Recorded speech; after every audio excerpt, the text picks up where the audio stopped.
Govindamari Purusham Dhamaham Bhajami. Govindamari Purusham Dhamaham Bhajami. Sri Akanta Kanta Parama Purusha Kalpataravo Druma Bhumishchintamani Ganamai Toyamambratam Kata Ganam Natyam Kamanam Api Vamshi Priyasaki Chiranam Dam Jyoti Paramapi Taraswadyam Apicha Sayatra Shirabhi Sravati Surabhibhyascha Sumahan Nimesharjakyo Vavrajati Nahi Atrapi Samayaha Bhaje Shweta Dvipam Tamaham Viha Golokamityam Vidantaste Shantakshiti Viralachara Katipaye Ato Vacha Mahavishnur Bhagavantam Prajapatim Brahman Mahavavignane Prajasarge Chachinmatihi Pancha Sloki Mimam Vidyam Vatsatafam Nibodame Prabhude Jnana Bhakti Vyam Atmayananda Chinmayi Udet Unitama Bhaktir Bhagavat Prema Lakshana Pramanais Tat Sadacharais Tadabhyase Narantaram Bodhayanat Manatmanam Bhakti Mapyutamam Labed Yasya Shreyaskaram Nasti Yaya Nivritumapnuyad Yasarayati Mameva Bhaktim Tameva Sarayed Dharman Manyan Parityaja Mamekam Bhaja Vishwasan Yadrishi Adrishi Shraddha Siddhir Bhavati Tadrishi Kurvan Nirantaram Karma Loko Yam Manuvartate Aiva Karmana Dhyayam Mam Param Bhakti Michiti Aham Hi Vishwasya Characharasya Bijam Pradhanam Prakritihi Pumamscha Maya Hitam Teja Idam Bibarshi Vide Videhi Tomato Jaganti Ishvaraha Paramaha Krishna Sakchirananda Vigraha Anadiradir Govinda Sarva Karana Karanam Iti Sri Brahma Samhita Sampurnam Hari Om Shri Shri Radhamadan Mohanji Ki Jai Go Premanande Hari Hari Bo.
So we'll read the first 10 of Lord Brahma's prayers that he offered after having his revelation.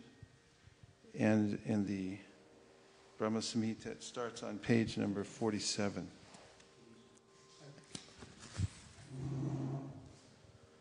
So we'll read from 29 to 39 together, the translation. I worship Govinda, the primeval Lord, the first progenitor who is tending the cows, yielding all desire in abodes built with spiritual gems, surrounded by millions of purpose trees, always served with great reverence and affection by hundreds, thousands of Lakshmis or Gopis. I worship Govinda, the primeval Lord, who is adept in playing on his flute, with blooming eyes like lotus petals, with head decked with peacock's feather, with the figure of beauty tinged with the hue of blue clouds, and his unique loveliness charming millions of cupids. I worship Govinda, the primeval Lord, round whose neck is swinging a garland of flowers beautified with the moon locket, whose two hands are adorned with the flute and jeweled ornaments, who always revels in pastimes of love, whose graceful threefold bending form of Shyamasundar is eternally manifest. I worship Govinda, the primeval Lord, whose transcendental form is full of bliss, truth, substantiality, and is thus full of the most dazzling splendor. Each of the limbs of that transcendental figure possesses in himself the full-fledged functions of all the organs, and eternally sees, maintains, and manifests the infinite universes, both spiritual and mundane. I worship Govinda, the primeval Lord, who is inaccessible to the Vedas, but obtainable by pure unalloyed devotion of the soul, who is without a second, who is not subject to decay, is without a beginning, whose form is endless, who is the beginning and the eternal Purusha, yet he is a person possessing the beauty of blooming youth. I worship Govinda, the primeval Lord, only the tip of the toe of whose lotus feet is approached by the yogis who aspire after the transcendental and betake themselves to pranayama, by drilling the respiration, or by the jnanis who try to find out the non-differentiated Brahman by the process of elimination of the mundane, extending over thousands of millions of years. He is an undifferentiated entity, as there is no distinction between potency and the possessor thereof. In his work of creation of millions of worlds, his potency remains inseparable. All the universes exist in him, and he is present in his fullness in every one of the atoms that are scattered throughout the universe at one and the same time. Such is the primeval Lord whom I adore. I adore the same Govinda, the primeval Lord, in whose praise men who are imbued with devotion sing the mantras suktas told by the Vedas, by gaining their appropriate beauty, greatness, thrones, conveyances, and ornaments. I worship Govinda, the primeval Lord, residing in his own realm, Goloka, with Radha resembling his own spiritual figure, the embodiment of the ecstatic potency. The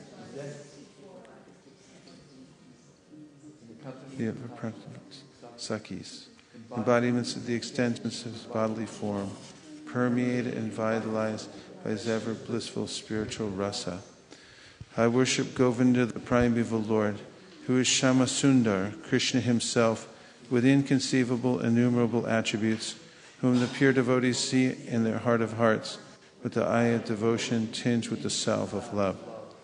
I worship Govinda, the primeval Lord, who manifested himself personally as Krishna and the different avatars in the world, in the forms of Rama, Nrsimha, Vamana, etc., as his subjective portions.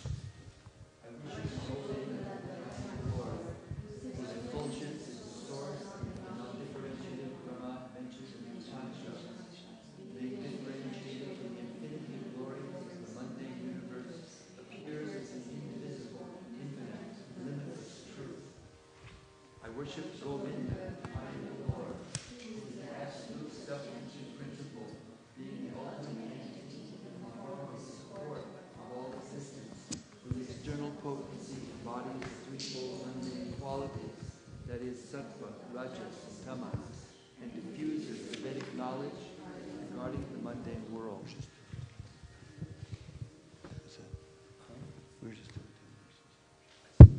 And now we're going to read from this blue book, the binder. If you turn to the first blue tab, it'll say Sri Namashtaka, 8 prayers glorifying the holy name.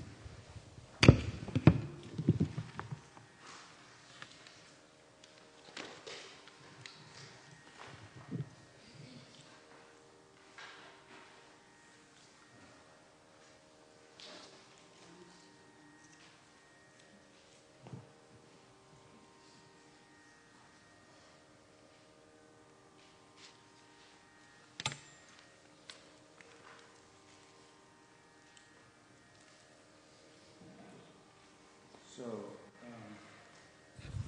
Marshall, you sing one line in Sanskrit at a time and then we'll repeat.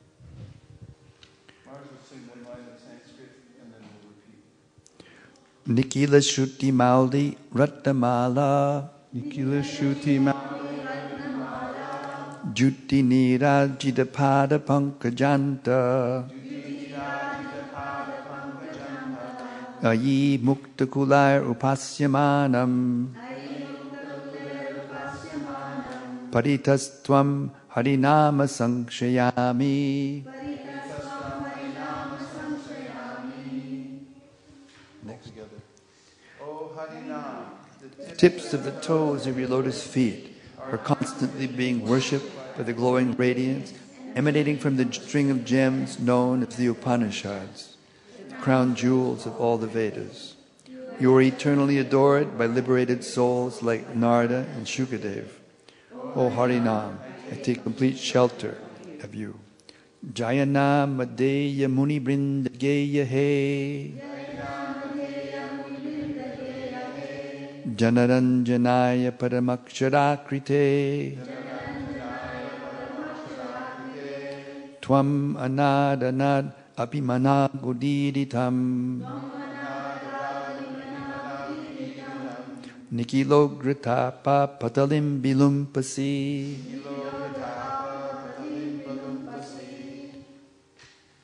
O Harinam, all glories to you, sung by all the sages. You are the supreme combination of syllables, and you bring transcendental bliss to everyone. If a person utters you but once, even disrespectfully, still you relieve as many extreme sufferings. Yada baso pyudyan kavaliva babadwantva vibhavo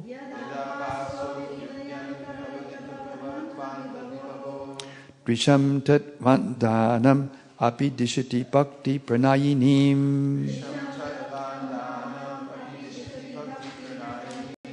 Janastasyo datam jagati bhagavan nama tadane Kriti te nirvaktam kahiha mahimanam prabhavati.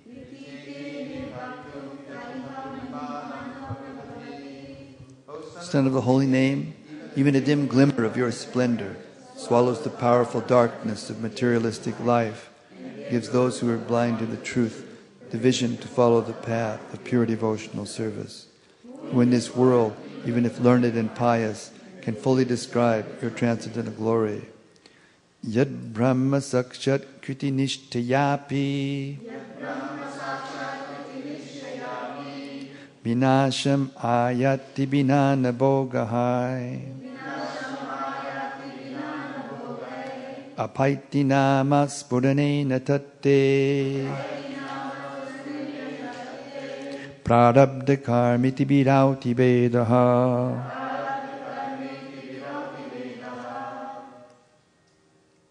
O holy name, the Vedas declare that meditation on the impersonal Brahman cannot bring freedom from karmic reactions, that they must be enjoyed or suffered, but that when you manifest in one's consciousness, all karma at once disappears. Agadamanna Yashodanandanao Nandasuno Kamalanayana Gopichandra Vrindavanendraha Pranata Kuruna Krishna Ityanika Sarupe Twayi Mama Ratir Uchchar Bharatam Namadeya.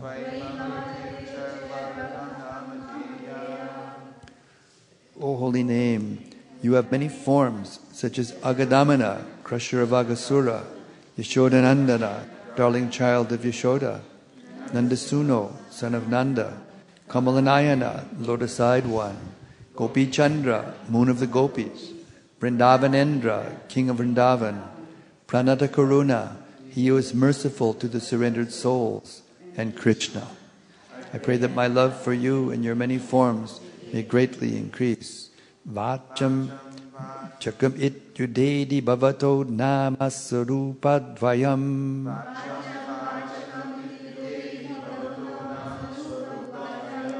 Purvasmat padameva hanta kadunam tatrapi janimahe.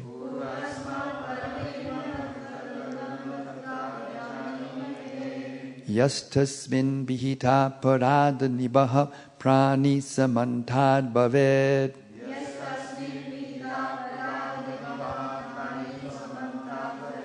Asyene dumupasya sopi hasidanandam buddhao majjuti.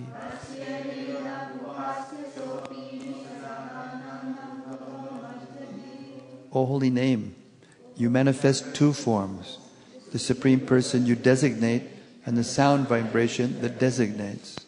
We know that the second form is more merciful than the first, because even if a person offends your first form in many ways, you plunge him into an ocean of transcendental bliss if he serves your second form with his voice. Sudita Shrita Janarti Rashaye Brahmyachit Ghanasukha Sarupine Nama Gokula Mahotsavayate Krishna Purna Vapushe Namo Namaha. O Holy Name, you destroy the many sufferings of those who take shelter of you. You are the very form of concentrated spiritual bliss, a festival of happiness for Gokul, and the perfect and complete form of Lord Krishna. Again and again I bow to you. Narada Vino Jivana Sudormi Niryasa Madhuri Pura Tvam Krishna Nama Kamam Spurame Rasane Rasena Sada. O enlivener of Narada's Veena, O flood of the waves of sweet nectar, O holy name of Lord Krishna, please forever manifest on my tongue with all your nectarian sweetness. And you can turn back just a little bit towards the front of the book, the first yellow tab. You'll find selected verses from the Srimad Bhagavatam, which we can read together. Sutuvacha Narayanam Namaskritya Naram Chaiva Narottamam Devim Sarasatim Vyasam Tato Jayam Udirayet.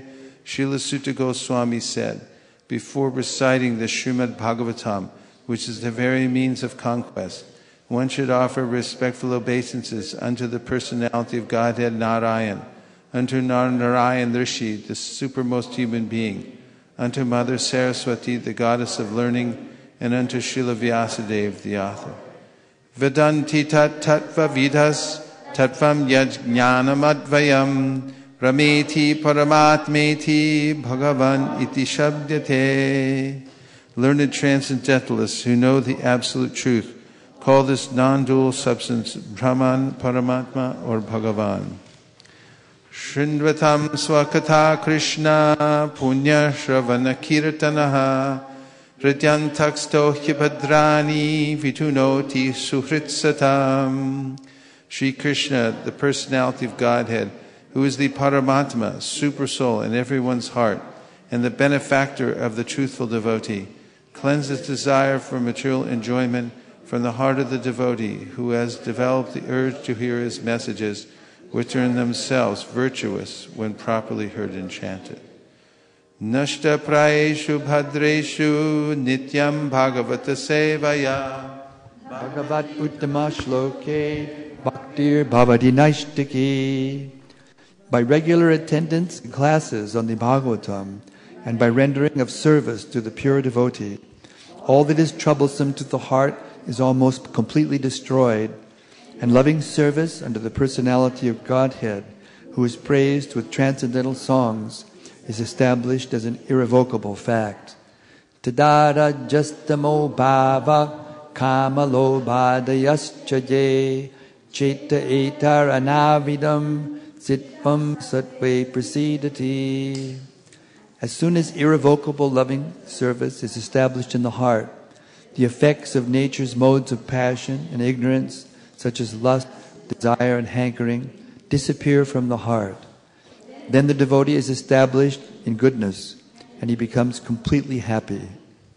Evam prasanna manaso bhagavad bhakti yogataha bhagavad tattva vijnanam mukta sanghasya jayate.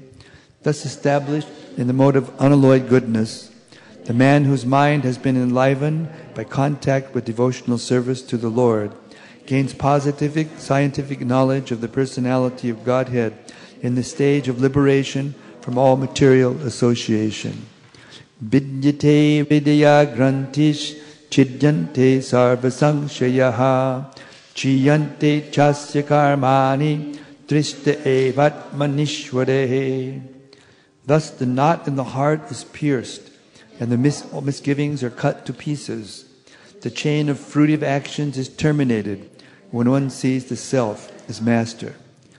Ete chang shakalak pungsa krishnastu bhagavan swayam indrari vyakulam lokam mridayanti rige rige. All of the above mentioned incarnations are either plenary portions or portions of the plenary portions of the Lord. But Lord Sri Krishna is the original personality of Godhead. All of them appear on planets whenever there is a disturbance created by the atheists. The Lord incarnates to protect the theists. Idam Bhagavatam Nama Puranam Brahma Samitam Uttama Shloka Charitam Chikara Bhagavan Rishihi Nishriyas Yasya Lokasya Dhanyam Swastyanam Mahat.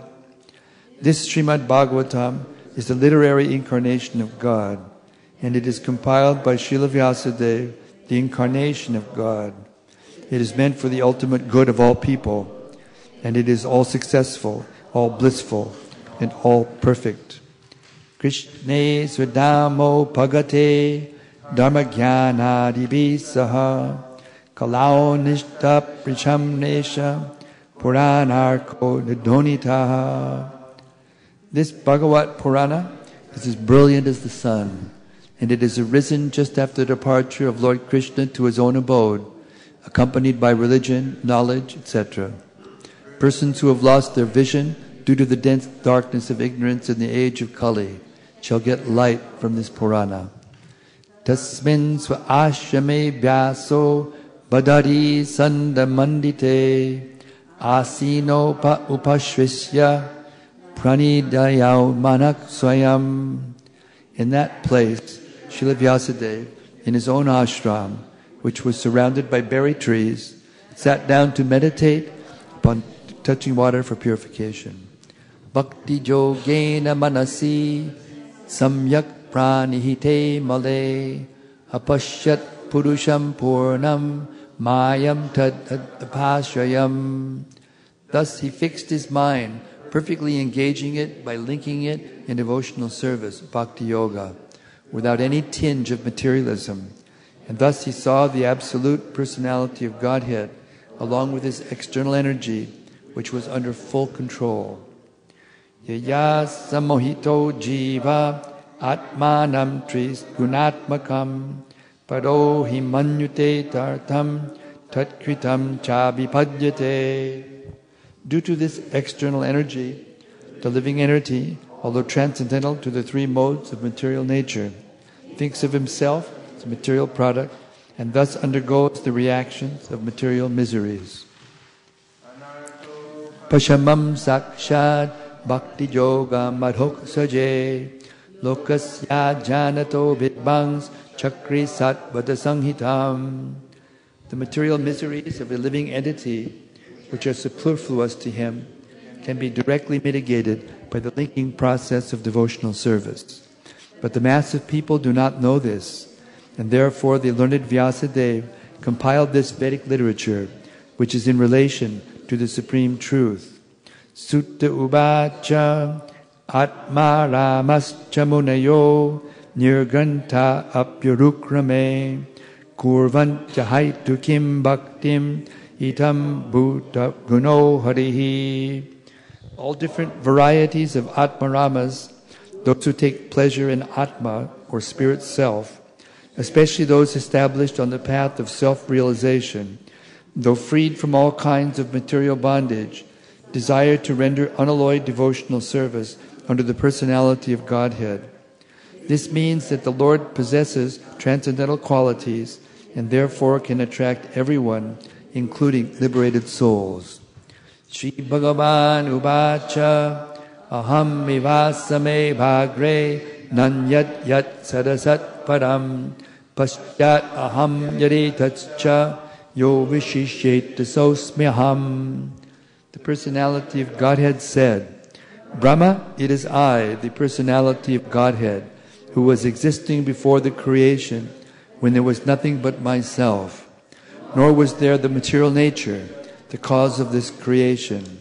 That which you see now is also I, the personality of Godhead.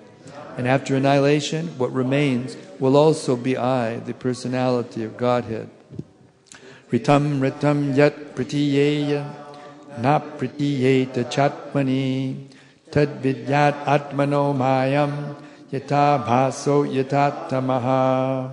O Brahma, whatever appears to be of any value, if it is without relation to me, has no reality. Know it to be my energy, that reflection which appears to be in the darkness. Yata mahanti bhutani bhuteshu cha vicheshanu pravishtan aparvishtani tatateshu nateshwaham. O Brahma, please know that the universal elements enter into the cosmos and at the same time do not enter into the cosmos. Similarly, I myself also exist within everything created, and at the same time I am outside of everything. Itavat eva jigyasyam tatva jigyasunatmanaha anvaya vyatirekabhyam yatsyat sarvatra sarvada. A person who is searching after the Supreme Absolute Truth, the personality of Godhead, must certainly search for it up to this, in all circumstances, in all space and time, and both directly and indirectly. If you turn in your songbooks to page number 115, please. Hare, Hare, Hare.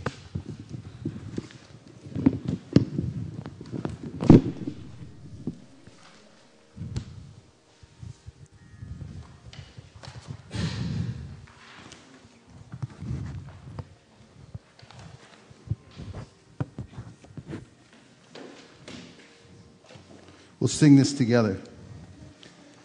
Pralaya payobdi jale dhrittavanasi vedam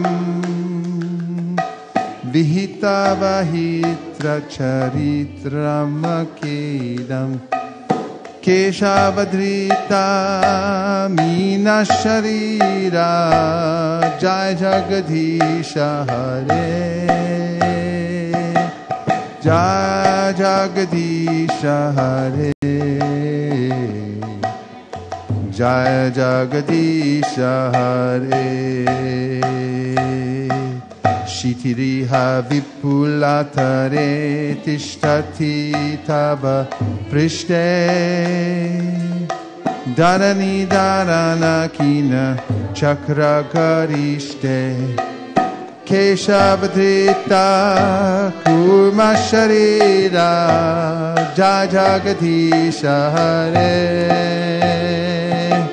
Jai Jagadisha Hare Jai Jagadisha Hare Vasati Dashana Shikare Dharani Tava Lagna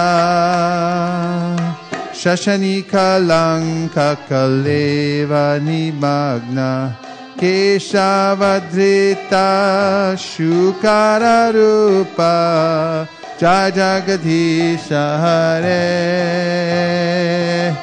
Jai Jagadisha Hare Jai Jagadisha Hare Tavakara Kamalavare Nakamadbhuta Shringa Dalitai Ranyakashi Putaru Bringa Keshavadrita Narahare Rupa Jaya Jagadisha Hare Jaya Jagadisha Hare Jaya Jagadisha Hare Chalayasi Vikramane Balamadbhuta Vamana Paranaka Nirajanita Janapavana Keshavadrita Vamanarupa Jaya Jagadisha Hare Jaya Jagadisha Hare Jaya Jagadisha Hare Kshatriya Rudiramaye Jagarapakata Papa Snapayasi Payashi Shamita Bhavatapa Keshavadrita Brigupati Rupa Jaya Jagadisha Hare Jaya Jagadisha Hare Jaya Jagadisha Hare Vitarasi Dikshurane Dikpati Kama Niyam Dashamukha Mauli Balim Ramaniyam Keshavadrita Rama Sharira Jaya Jagadisha Hare Jaya Jagadisha Hare Jaya Jagadisha Hare Vahasiva Pushi Vishade Vasanam Jaladavam Halahati Piti Milita Yamunabam Keshavadrita Narahari Jaya Jagadisha Hare Jaya Jagadisha Hare Jaya Jagadisha Lindasi Yagyavadhe Ahaha Shuti Jatam Sadaya Ridaya Darshita Pashugata Keshavadrita Buddha Sharira Jaya Jagadisha Hare Jaya Jagadisha Hare Jaya Jagadisha Hare Vlechani Vahanidhane Kalayasikara Vala Duma Ketum Viva Kimapi Karalam Keshavadrita Kalki Sharira Jaya Jagadisha Hare Jaya Jagadisha Hare Jaya Jagadisha Hare Shri Jaya Deva Kaveri Ramuritamu Daram Shunasukadam Shubha Dambhavasada Keshavadrita Dashvidarupa Jaya Jagadisha Hare Jaya Jagadisha Hare Jaya Jagadisha Hare Veja Mudarate Jaganti Vahate Bhugola Mudvibrate Daityam darayate balim chalayate Shatram shayam kurvate Paulascham jayate halam kalayate Karunyamatam vate Jan Murchayate Dashakriti Krite Naya Tubhyam Namah Shri Dasavatar Stotram Ki Jai Shri Dasavatar Ki Jai Shri Jayadev Goswami Ki Jai Go Premanande Hari Hari Bo.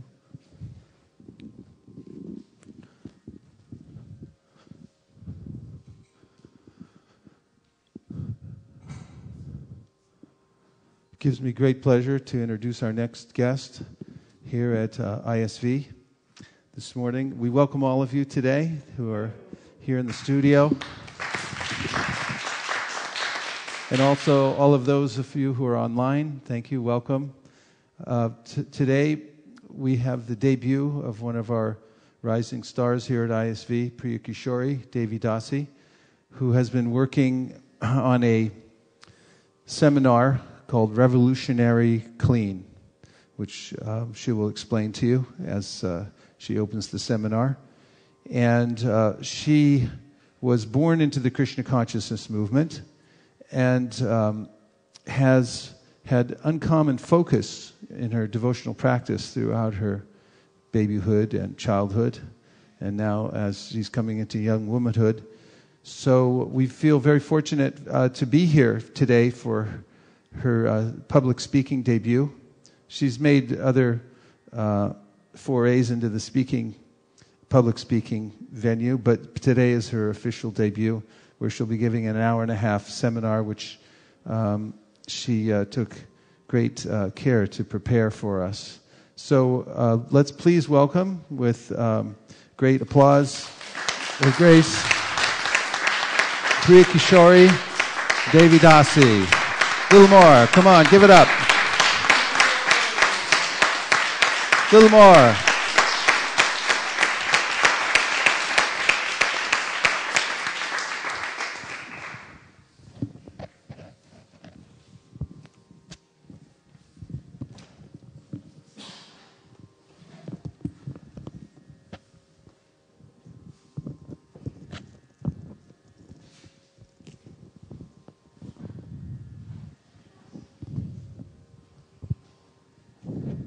Hare Krishna.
Hare Krishna.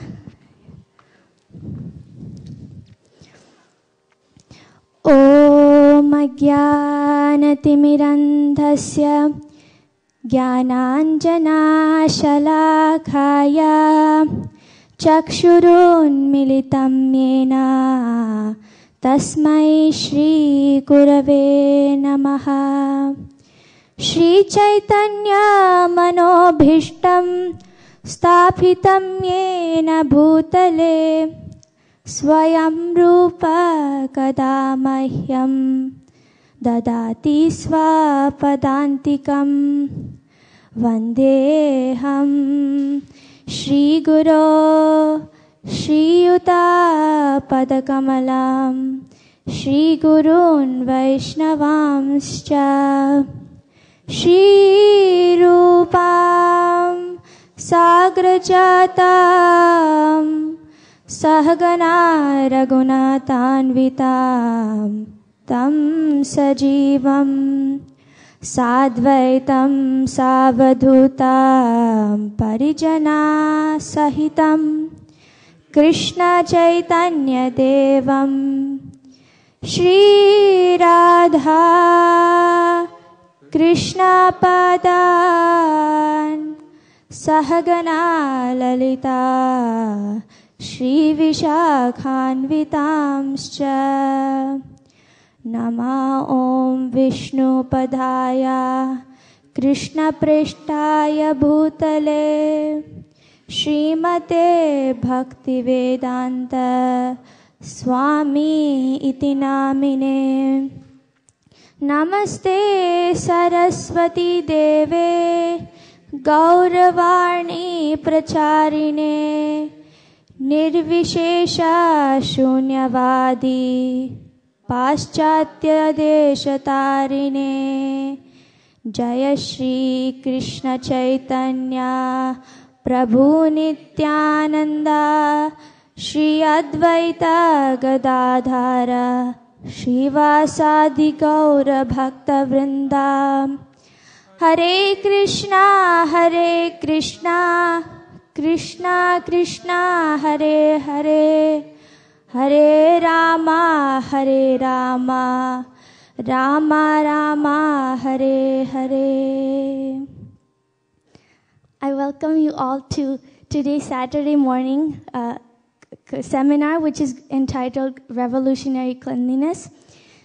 In this seminar, you will learn how to be internally and externally clean in a very practical way that is applicable on a day-to-day basis for this day and age.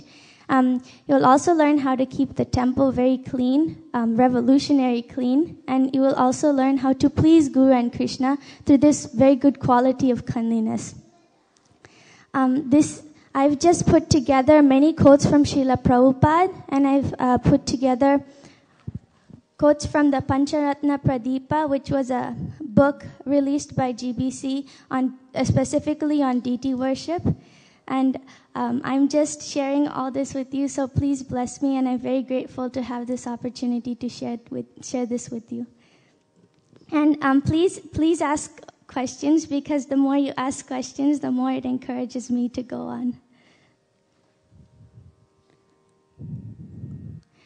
So going back to last weekend, we had a very nice weekend where many devotees in our temple, who are the pillars of our temple, shared their experiences with Srila Prabhupada's books and his disciples, and how they came to Krishna consciousness. And something in common which all the devotees said was, if Prabhupada had not come into my life, I don't even want to think about where I would be this Saturday morning. And that was pretty striking to me, but it made sense. Why would they take to heart Srila Prabhupada's books? It's because we all have something in common. We all have a need to connect with the Supreme and have a loving relationship and pray to Krishna and connect with Him. Just as we have a need for food, like if we're hungry, we need to eat immediately, or else we'll die of hunger. Similarly, we have a spiritual stomach, a stomach for spirituality. And when we feel that need, and we go to a temple. The Christians go to the church. The Muslims go to the mosque. And where did the Vaishnavas go? They go to ISV. And what is the speciality of ISV? What is the speciality of Vaishnavism? The speciality of Vaishnavism is that we've been given this gift of deity worship to have a personal relationship with Krishna and connect with Him. And deity worship is one of those ways to do devotional service. Out of 39 processes of devotional service are directly related to deity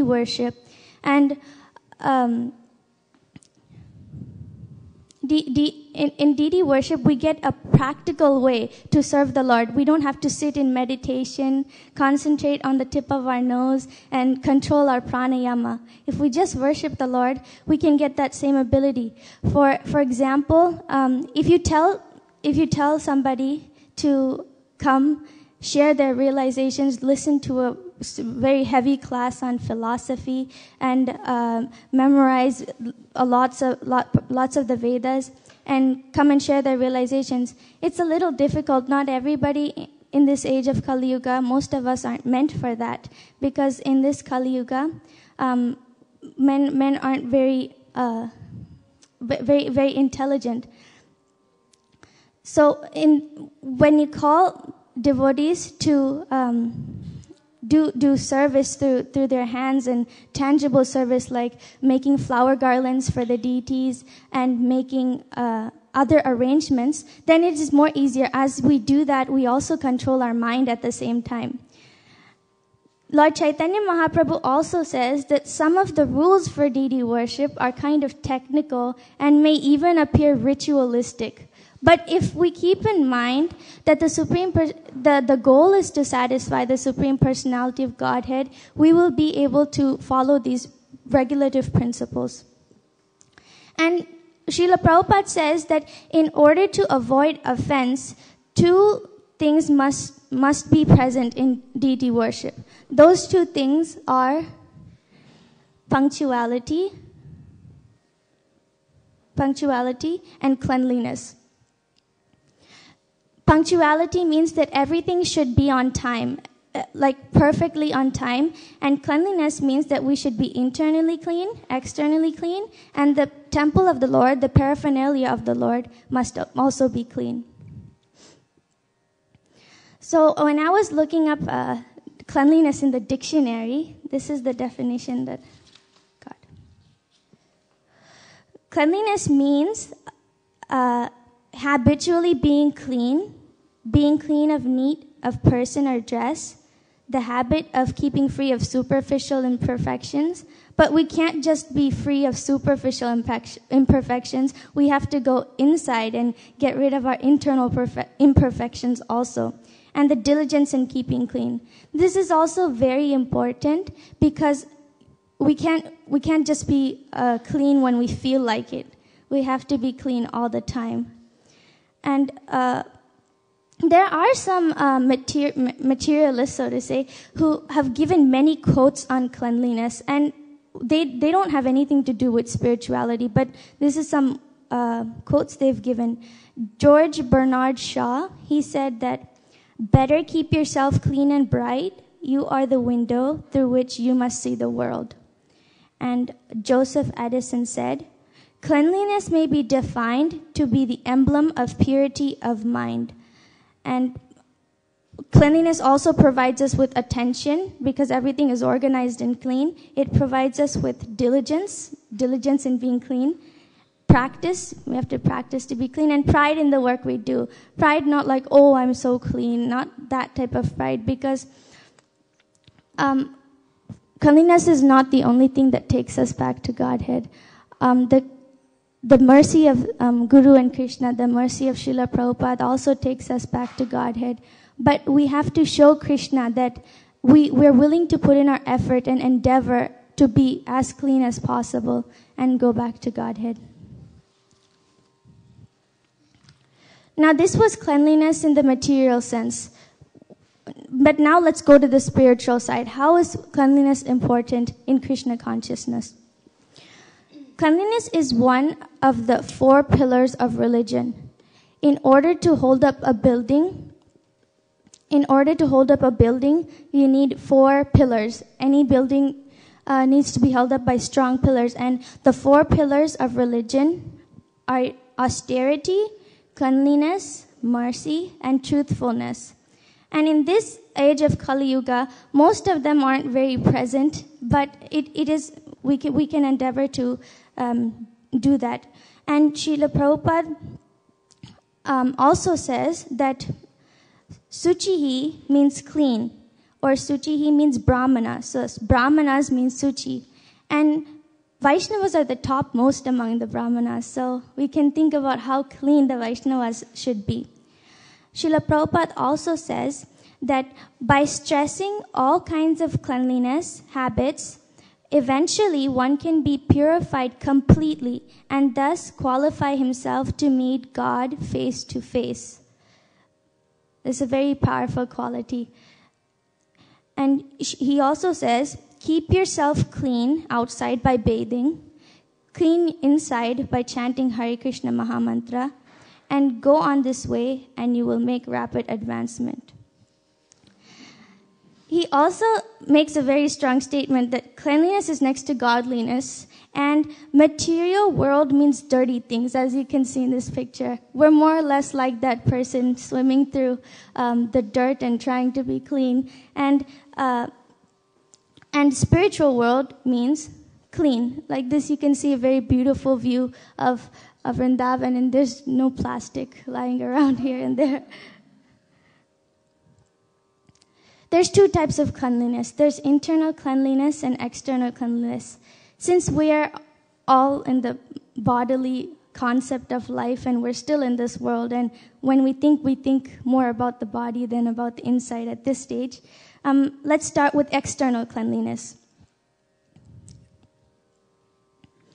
External cleanliness we can do by bathing, and internal cleanliness we can do by chanting the Hare Krishna Maha Mantra.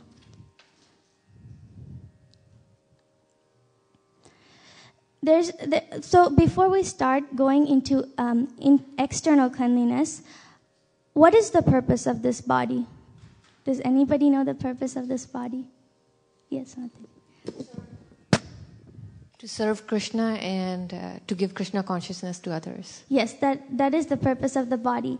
And if this body is such a great gift to us, and it should not become a hindrance on our path to serving Krishna. There's an example in this case. Sanatana Goswami, when he was escaping from jail to go to Jagannath Puri and see Lord Chaitanya Mahaprabhu, as he was traveling on the path, there was many mosquitoes and other insects that bit him, and he got disease, and all the what do you say? Pus and blood from his body was oozing, and every time Lord Chaitanya Mahaprabhu would see him, he would give him a big embrace. And Sanatana Goswami had to see all that substance go on to Chaitanya Mahaprabhu's golden body. And Sanatana Goswami, he decided that I'm not seeing this anymore. I'm going to commit suicide under Jagannath's cart.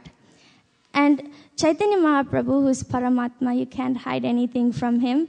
He figured out that, okay, how can you do this? You have given this body unto me. You have surrendered it unto me. How can you commit suicide? This body is mine, and I have things I want to do with you. So this body is a great gift, and we should keep it in such a way that we don't get any hindrance.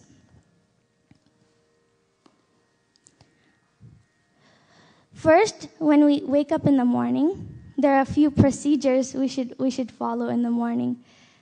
During the nighttime, our body does its processes of excretion, and at the holes of the body, at the gates of the body, because this body is a city of 9 gates, all the bad stuff comes to the body, and we have to let it go by bathing, by evacuating, by brushing our teeth.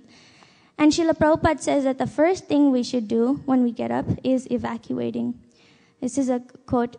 After waking, evacuating, and appropriate cleansing, brush your teeth, scrape your tongue, and then take bath. Without taking bath, one remains impure and cannot perform deity worship. Everything you touch before bathing becomes as impure as your body is. Morning bath is compulsory for all. In Vedic culture, bathing is considered a sacred act to be accompanied by meditation on the Lord and the recitation of prayers. This is the basic overview of what personal cleanliness is. And Srila Prabhupada gives gradations of a human being. For example, one who evacuates only once is called a yogi because he has controlled senses and he eats as much as is required. And the second one is a bogi. He eats a little more than what is required, and he has to evacuate twice, once in the evening and once in the morning. And then the rogi is the one who's diseased because he adds much more than required and becomes diseased. So this is evacuating. How to do. And then Srila Prabhupada says, you'll feel healthy if you are evacuated nicely, you have washed inside and outside, taken your bath, you'll feel refreshed.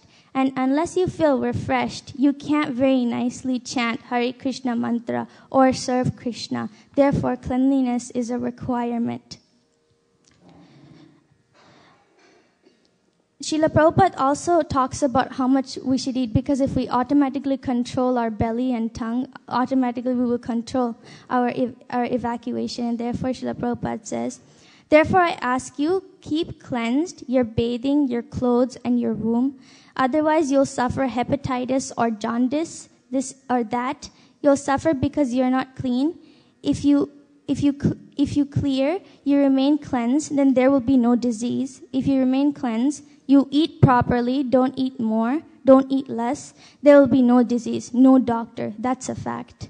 So that's Srila Prabhupada's quote. And then Srila Prabhupada talks about brushing teeth.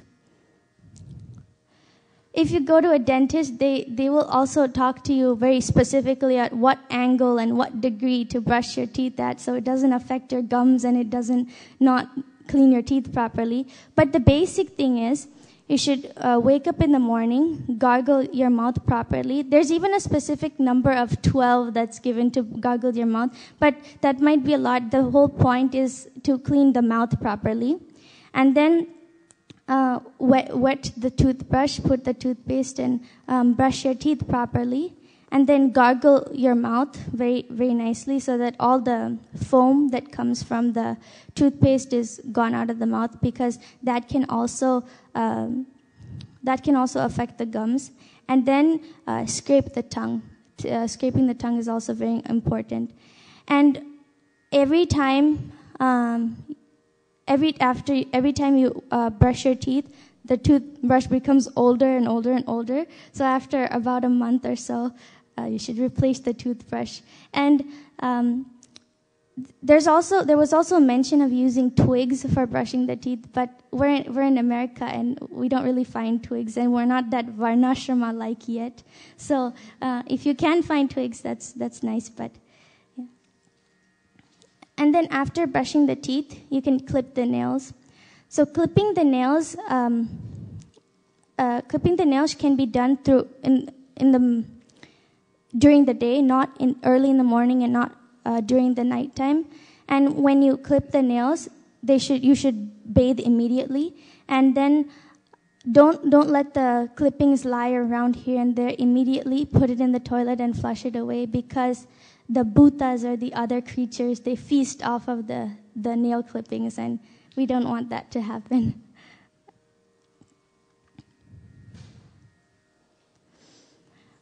Now bathing. Bathing is the most important part of cleanliness. This is a quote from the Kurma Purana and Pancharatra Pradipa. The Kurma Purana says that without taking the Prataha Snana, bath before sunrise, one remains impure and cannot perform any of the daily activities a civilized person must perform, such as japa, homa, and deity worship. If a person eats without bathing, he is to be eating only filth, for everything he touches becomes as impure as he is. The Padma Purana also declares that one who does not bathe in the morning is a sinner fit to suffer in hell. Prataha Snana is compulsory for all. In Vedic literature, bathing is considered a sacred act to be accompanied by meditation on the Lord and recitation of prayers. Bathing most importantly refreshes you. Bathing also provides strength, longevity, sensitivity. It provides effulgence, And it provides good knowledge, so we will be easily able to remember Shastra, remember verses. And it also provides peace of mind, which is more important than everything else. And in short, it counteracts all sinful reactions. And there's also a certain number of times we should bathe according to our varna and ashrama. The householders and vanaprasthas should bathe 2 times a day. And it says that the sannyasis should bathe 3 times a day. And the brahmacharis, it's okay if they bathe once a day. Srila Prabhupada then says, so you must live up to the rules and regulations of Brahmanical life. First and foremost is cleanliness. And Srila Prabhupada now goes into washing, after what activities one should wash. After eating, one should wash oneself. And after going to the bathroom also, one should wash oneself properly. For example, in our temple, Malini Mataji, I had the privilege to go book distribution with her. And while going book distribution, many people, as a donation, they give us small things to eat, maybe a fruit, maybe something to eat. And as soon as we accept it, she eats it. Then she says, okay, where's water? Where's water? I want to wash my hands, because Bhagavatam is a deity. And before we touch the deity, we need to wash our hands.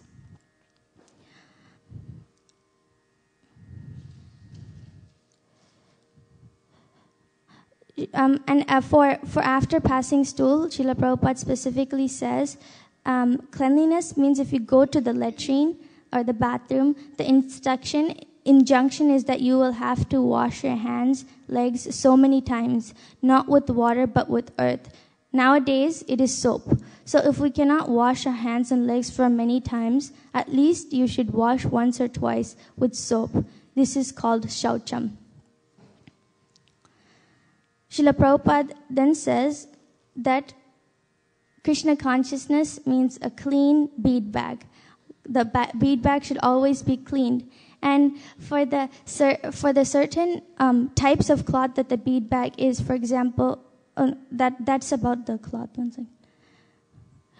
Cotton is clean for 24 hours. For example, if I wear this cotton for right now, in one day it's unclean and I have to wash it specifically in water. And silk is clean for 2 weeks, which means that I can wear silk today, take it off, and I can wear it like that for the next 2 weeks. But if I pass stool or something in silk, then the silk isn't clean anymore. And silk can be washed in water or it can be washed in the wind. But it's preferable to wash silk in water because nowadays we don't know what goes around in the wind also.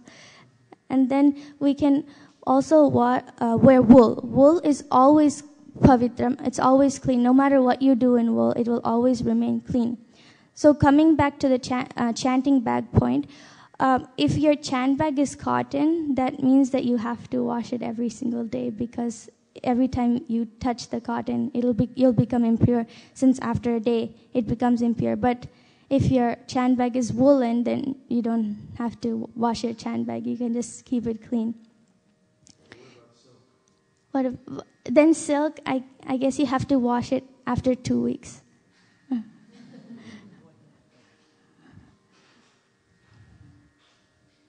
The Harinam Chadar, the name of Krishna and Harinam is non-different from Krishna itself, whether in the written form or in the sound form.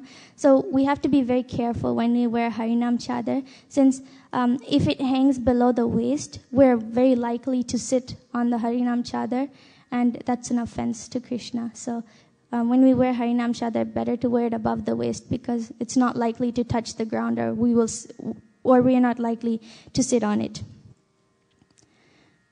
Now it comes to home cleanliness. Krishna is in our home. He's everywhere in our home. And that is his home. Nothing is ours. So we have to keep Krishna's home also clean. So home cleanliness. Srila Prabhupada says the kitchen and bathroom check principle. It says, Srila Prabhupada has told that cleanliness of the house can be checked by simply checking on how clean the kitchen and toilets are maintained. So if the kitchen is clean and the bathroom is clean, then that means the house is clean. Prabhupada also says a Brahmanical qualification is he is very neat and clean. He takes bath 3 times a day, and keeping the body very neat and the clothing very neat. Where he lives, his bedding, his place, all must be cleansed. Everything should be kept clean. This is Srila Prabhupada's other quote that he talks about how to avoid the disturbances in our house, all the insects, all the mosquitoes, and how to keep them out. Srila Prabhupada says, you cannot kill them.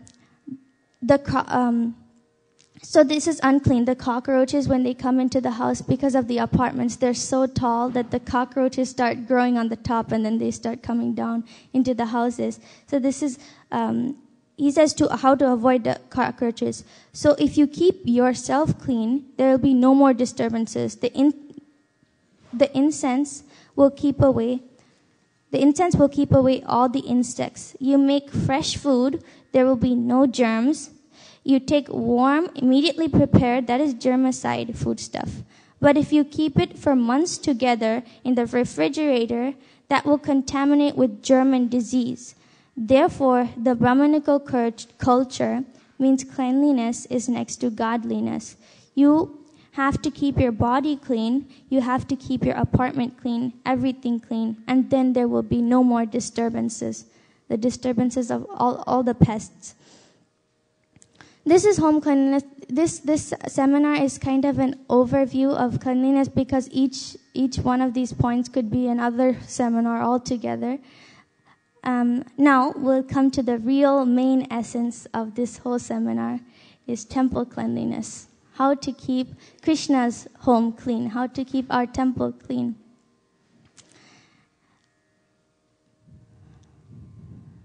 The best example of how to keep our temple clean was given by Sri Chaitanya Mahaprabhu. And if you have all read the Gundicha Marjanam, he would clean the temple so many times. Not even a single particle of dust should be in each corner. And he would wash the whole temple with hundreds of water pots, and he would scrub the floor with his own cloth. And when somebody wasn't cleaning properly, they didn't clean properly, Chaitanya Mahaprabhu would come and tell them, you're not cleaning properly. You should follow this other devotee who is cleaning properly. And immediately they would start cleaning well. But why focus so much on cleaning the temple? Because this is a way to go back to Godhead. As you clean the temple, you decorate Krishna at the same time. And it will lead you on the pathway back to Godhead.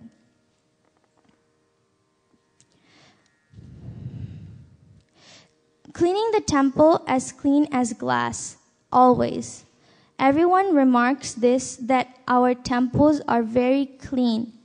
Yes, temples must be very clean. The more you cleanse the temple, the more your heart becomes cleansed. This is the process. So Srila Prabhupada is giving us the secret of how to keep the temple clean and how to keep ourselves clean at the same time. What is the idea? What is the idea? What is the goal of keeping the temple clean? The idea is to keep everything the summit of cleanliness. And as you see, this mountain is so high, it's not so easy to climb. You can't just run up the mountain. Similarly, cleanliness is not that easy. We have to work step by step by step and gradually reach to the top.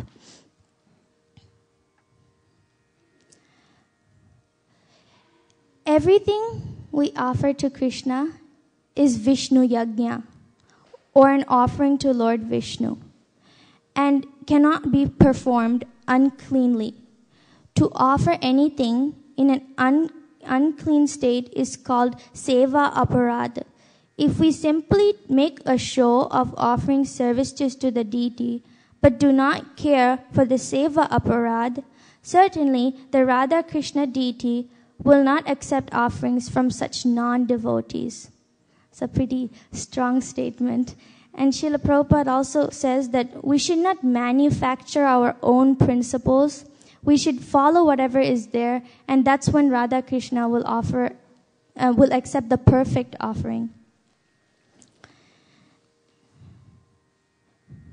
Srila Prabhupada also continues to say that it is very encouraging for me to hear that my sannyasis are traveling and preaching regarding keeping our temples clean. This is essential. Unless we can maintain the temples we have presently super excellently clean, we should not open new centers. So whatever we currently have, keep it clean, like focusing on one room and focusing on how you can keep it clean, mopping, sweeping above the frames, on top of the fans and on the roof and all. Keeping everything clean is very important. And there was an example in this case about dust all over the place. There's the wind carries dust all over the place. And one of Sri Chaitanya Mahaprabhu's close associates was once picking mangoes in a basket to give. Yes, Raghava Pandit was picking mangoes in a basket to give to Chaitanya Mahaprabhu. And it was all piled up and he had it on his head. And as he was coming in the door, one of the mangoes touched the top of the ceiling. And he took the mango and he threw it away. But why did he throw it away? It just touched the ceiling. That's because the dirt and dust on the ground circulates and it goes and touches the top of the ceiling. And then it makes things impure. Yes, Maharaj. He was actually waiting for him. And when he was waiting, he put his hand on the door jamb to lean against it. Okay. And when Raghava Pandit saw him do that, he said, do you realize that this is, like you said, dirty? So now you have to take all the fruits that you brought, that you were carrying, and you have to take them and throw them out. And then he got new fruits. Thank you, Maharaj. This is also another quote from Srila Prabhupada. Srila Prabhupada says, cleanliness is very essential. In English also, it is said, cleanliness is next to godliness. Everything should be clean, especially the temple. It will attract them. And we are singing daily, Shri Vigrahara Dana Nitya Nam Nam Shingaratan Mandira Marjanado Tat Mandira Marjanam. Marjanam means cleanliness, cleaning. And want of cleanliness means laziness. Cleanliness versus laziness. Let me sleep for this time being. That is the mode of ignorance, tamoguna. So we have to conquer over rajoguna, tamoguna. Tata rajas tamo bhavaha. Then there is question of coming to the platform of Shuddha Sattvika. Sattvam Vishuddham Vasudeva Shabditam.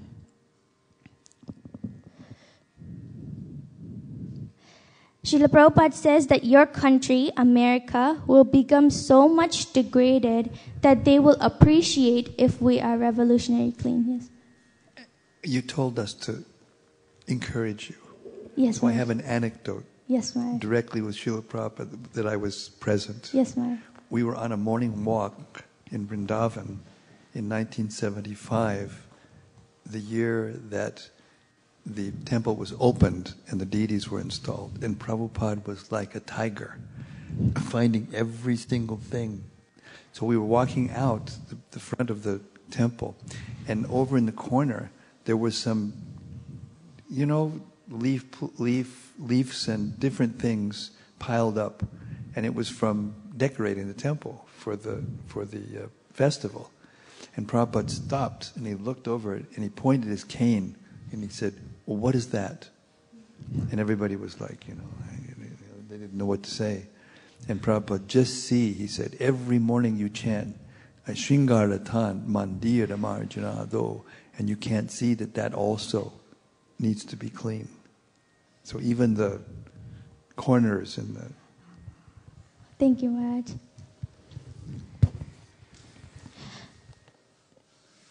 as Mataji was saying, the purpose of the body is to serve Krishna and to preach his glories to everybody else. And cleaning the temple is good preaching, because when people come to the temple and they see, wow, this is very clean, they will appreciate and they will feel like reading our philosophy and coming into Krishna consciousness. And there's a shloka that says that, please repeat after me. Bara param patta kirita jushtam. Bara param patta kirita apyuttamangam nanamen mukundam. Nanamen mukundam. Shavau karo no kurute saparyang. Karo no kurute saparyam. Hare lasat kanchana kankanova. Kanchana kankanova. This says that the upper portion of the body, even though crowned with a silken turban, is only a heavy burden if not bowed down before the personality of Godhead who can award mukti. And the hands, though decorated with glittering bangles, are like those of a dead man if not engaged in the service of the personality of Godhead. This body is a gift to us by Krishna. The best we can do is take from Krishna and offer it back to him. When we go to the Ganges, we take the water from the Ganges and offer it back to her. Similarly, we've gotten this body as a great gift, and let's give it back to Krishna through our service and cleaning the temple. In Vaikuntha, cleanliness of the temple is not just for this world. Cleanliness of the temple and Krishna's house takes place even in the spiritual world, where nothing really needs to be cleaned in the first place. There's this shloka that says, Shri Rupini Kvanayati Charanaravindam Leelam Bhujena Hari Satmani Mukta Dosha Samlakshyate Sphatika Kudya Upeta Hemni Samarjativa Yadanugrahane Nyayatnaha. The ladies in the Vaikuntha planets are so beautiful as the goddess of fortune herself. Such transcendently beautiful ladies, their hands playing with lotuses and their leg bangles tinkling, and sometimes seen sweeping the marble walls, which are bedecked at intervals with golden borders, in order to receive the grace of the Supreme Personality of Godhead. We were just reading that the material world is unclean and the spiritual world is always clean, but why is there a need to wipe the marble walls if the spiritual world is clean anyways? That is because we can get the grace of the Supreme Personality of Godhead. Even the ladies of Vaikuntha are doing this Vaikuntha act, so we should do that, because Radha Madan Mohan and Srila Prabhupada will appreciate it. Therefore, you have to keep the utmost cleanliness. Krishna does not require opulent offerings. He appreciates the sincere endeavor. Now it comes to the cleanliness of our kitchen. This is a beautiful kitchen. All our devotees worked so hard to make so perfectly. And Srila Prabhupada was very particular about the kitchen department, because the kitchen and the deity room are non-different. So both of them have to have the same standards and same high quality of cleanliness. Srila Prabhupada says, a clean kitchen is more important than an opulent offering. If the kitchen is neat and clean, then the offering will be good. If the offering is so-called opulent offering, but the kitchen is not clean, Krishna will not like that. Our aim is to please Krishna, and Krishna likes a clean kitchen. And since we've been gifted with this beautiful temple, beautiful kitchen, it is our duty to take care of it and show Krishna that we're grateful for the nice gift that we have gotten from him. There are some basic rules to be followed in the kitchen. Zero waste. Srila Prabhupada said the kitchen department should be very clean and things should not be wasted. This is the first consideration. we should not unnecessarily throw out the prasadam from the temple, because so many devotees are putting in their hard time, effort, money, electricity, and everything. And it's very good if we don't waste any of that prasadam that is that the devotees have put their hard work into.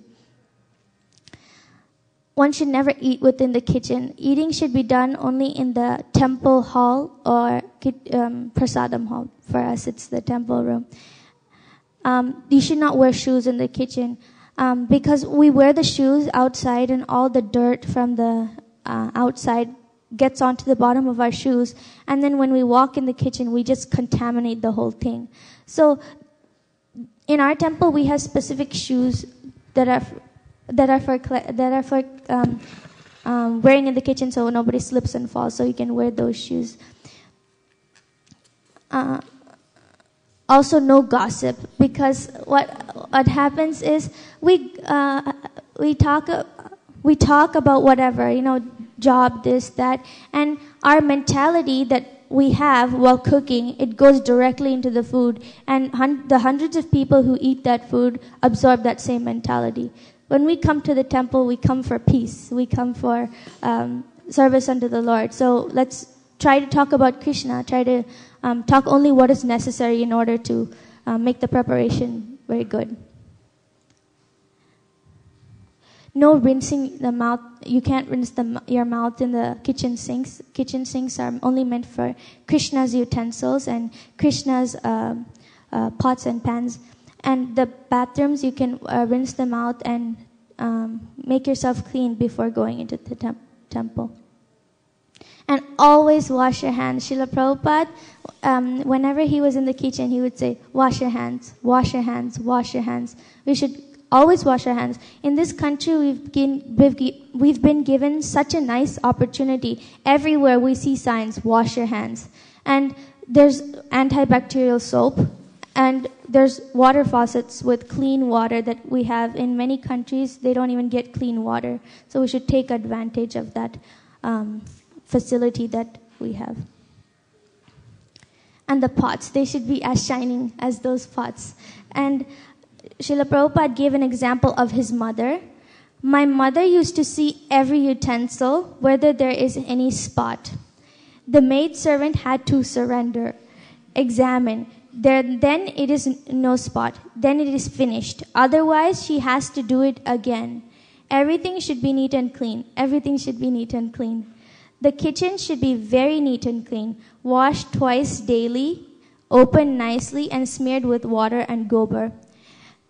We might not have that facility of gobar, which is cow dung, and I don't know if we can wash the kitchen with cow dung, but at least we should keep it clean, that all the pots and pans are cleaned. And if you see the kitchen, immediately you'll feel comfortable, because nobody comes to the temple and starts inspecting the pots and pans to see if they're clean. But if they are clean, whoever sees the kitchen feels very good to see the kitchen. And moreover, Krishna feels good to see the kitchen. It is very cleanly prepared, then offered to the deity. Then you take, automatically the mind becomes cleansed, because similarly, whatever we think and we do goes into the food. Similarly, if we have a good mentality, then the mind also becomes cleansed.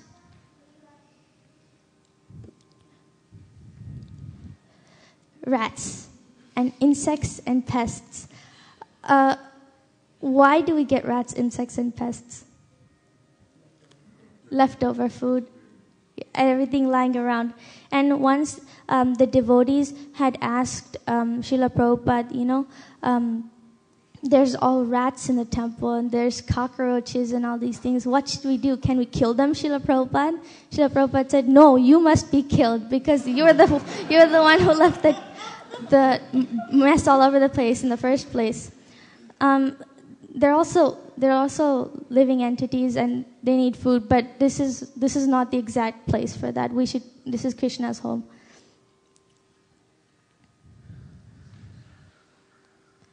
And all the fruits and vegetables should be washed properly before putting them into the preparation, because nowadays even, I guess everybody knows that our food has heavily pesticized, and there's so many chemicals on the outside. There might be even dead insects and dirt. So you always want to wash it for proper hygiene. And then if anything falls on your feet when you're cooking, don't take it and put it back into the offering. Just take it, and if it falls on your feet, you must throw it away. But if it falls on the ground, you can, if it's washable, you can wash it and put it back inside. But it is advisable to just throw it away altogether. And also the ghee we use for frying and we use for cooking, it should be stored properly, because sometimes that's the base for many of the preparations. And in the big pots in our kitchen, we store ghee, and it should always continuously be covered so nothing falls on top of it.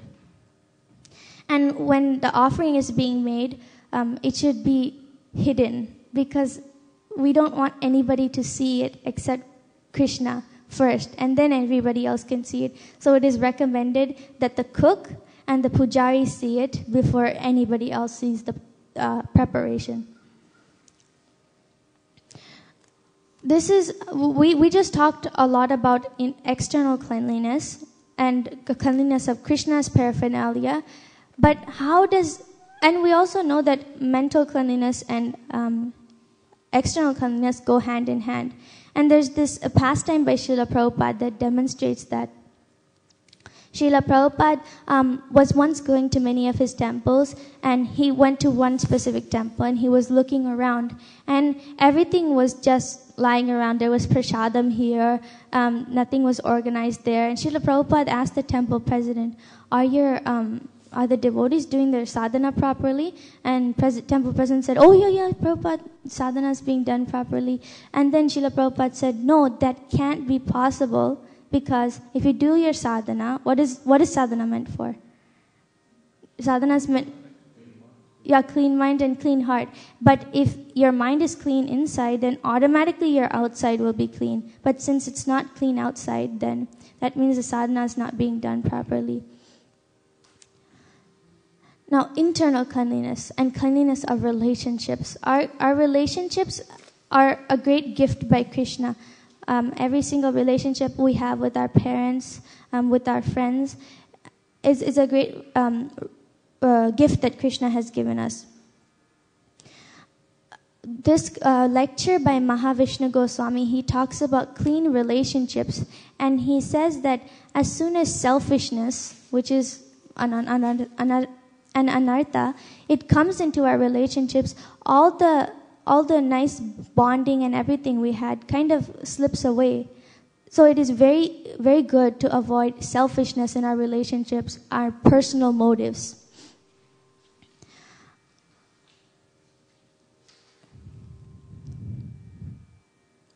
The Bhagavatam and duster principle. This is ultimately how to keep yourself internally and externally clean all the time. What will the Bhagavatam probably be for? Is it internal cleanliness? And what will the duster probably be for? External cleanliness. So having one in each hand going around, then that will keep us all together clean. And Srila Prabhupada gives a very nice quote which I felt is applicable to us right now. He says, everything within the temple should be kept very, very neat and clean. And the more you keep the temple neat and clean, you will be neat and clean within your heart. And then your understanding will be very easy. We cannot understand Krishna because our heart is piled up with many garbages that we have to cleanse. Then it will be easy to understand Krishna. So I am very pleased that we have secured this nice building. Keep it very neat and clean and go on chanting. This was a quote in Melbourne, so he was very pleased with the opening of the Melbourne temple. But this is also applicable to us today because we've secured this nice temple. And Srila Prabhupada says, keep it neat and clean and go on chanting. Now let's go specifically into the standards for keeping our temple clean, our premises, because every temple is different. Those were the general rules. Now, these are specifically, I talked with Ramananda Prabhu and His Grace Vaisesika Prabhu, and they gave me some points for our temple. And this is a new program called Adopt a Room. I don't know if you've all gone on the highway. There's Adopt a Highway. Now this is Adopt a Room in our temple. Now, this is Ramananda Saka Prabhu's quotes. He says, we are not to the mark in our cleanliness for this temple. And he says, we're not paying attention to the details. Every corner should be cleaned. So that means detail. When Chaitanya Mahaprabhu was cleaning the Gundicha temple, every particle of dust should be out of the temple. And his pile would be so much bigger than hundreds of devotees combined. That's the amount of detail he paid attention to. And then the parking lot should be cleansed every alternate day. So this parking lot, there's 2 pepper trees outside. And the small leaves from the pepper trees and the small peppercorns, they fall down. And when we walk barefoot outside and walk right into the temple, the peppercorn leaves and peppercorns come into the temple. And it creates a mess. So if that is clean, then temple will be somewhat clean. And then the rooms are not done every day, and they must be done every day. At least every single room in this temple should be cleaned every single day. Ramananda Saka Prabhu's mother, he was talking about in their home, his mother used to clean the house 2 times every single day, the whole house 2 times a day. And you could argue, that's India, and, it's easier to do that. But this is Krishna's house. There should be no excuses in how we keep it clean. All the rooms should be mopped every other day, because mopping might be a little difficult at this stage to do every single day, but at least sweeping should be done every day. And after every program, everything must be done. It's not the end of the story that we had the program in this temple room. Let's clean the temple room. Okay, we're done. The kids, the parents, they wander into the other rooms, and whatever dirt was inside here and outside goes there also. So after every program, the whole temple should be clean, including every single bathroom. This is the standard that we should work up to. And every bathroom after every program, even if one bathroom has been used. And the top of the windows and the top of the frames, those panels that we have below the windows, those should be clean. It's very often that dust collects there a lot. So just wipe it off, and wipe it off with some water also. Chaitanya Mahaprabhu, when he was cleaning the temple, he would clean the ceilings. That's how clean he would be. And I don't know if we can clean the ceilings here, but at least what's here we should clean. And Ramananda Saka Prabhu has taken this vow that he wants to keep this temple maha clean all the time, not just when we feel like it, but all the time. And let's help him do that, because we're not just helping him, we're helping ourselves also by keeping this temple maha clean, and Krishna will be pleased. Radha Madan Mohan sees this temple every day, and whatever Krishna sees should be perfect, so he likes it. And Ramananda Saka Prabhu has this other goal, which is very, very, very high goal, that he wants this temple to be the cleanest temple in the whole world. And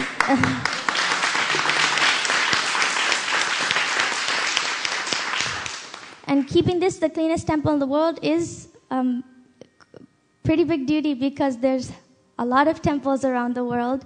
And in Shivaram Maharaj's temple, I think in Hungary, he goes around with his gloves, and he goes over each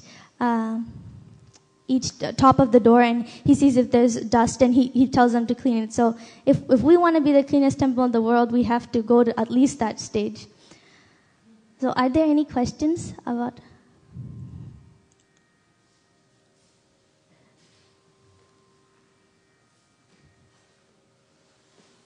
Yes, Prabhuji.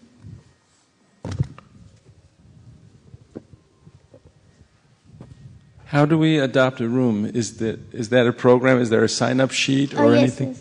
Yes. There's a sign-up form here that we'll circulate around, and there's each room, the details for each room, and everything says detail clean. It just doesn't say clean, it says detail clean. And then it has the time that it will take to clean that temple and the frequency, how many days a week or a month do you have to clean it. And you just put your name and you can give it to either Ramanasaka Prabhu or myself. And but if you sign up for it, please make sure that you do it. There will be like a sign up form in each room that I've cleaned this temple, sign it, and then clean this room, and there will be a sign up sheet. And please keep the temple clean. It's good for Krishna. Take the responsibility fully.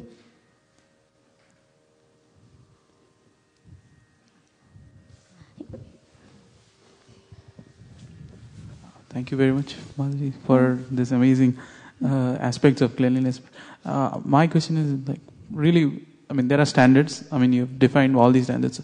Practically, is based on all the services that you have and things. So, is there any difference between what is achievable practically and really the high standards? So, could you please comment? So, are you asking, Prabhuji, that how we can keep it at this time and place clean?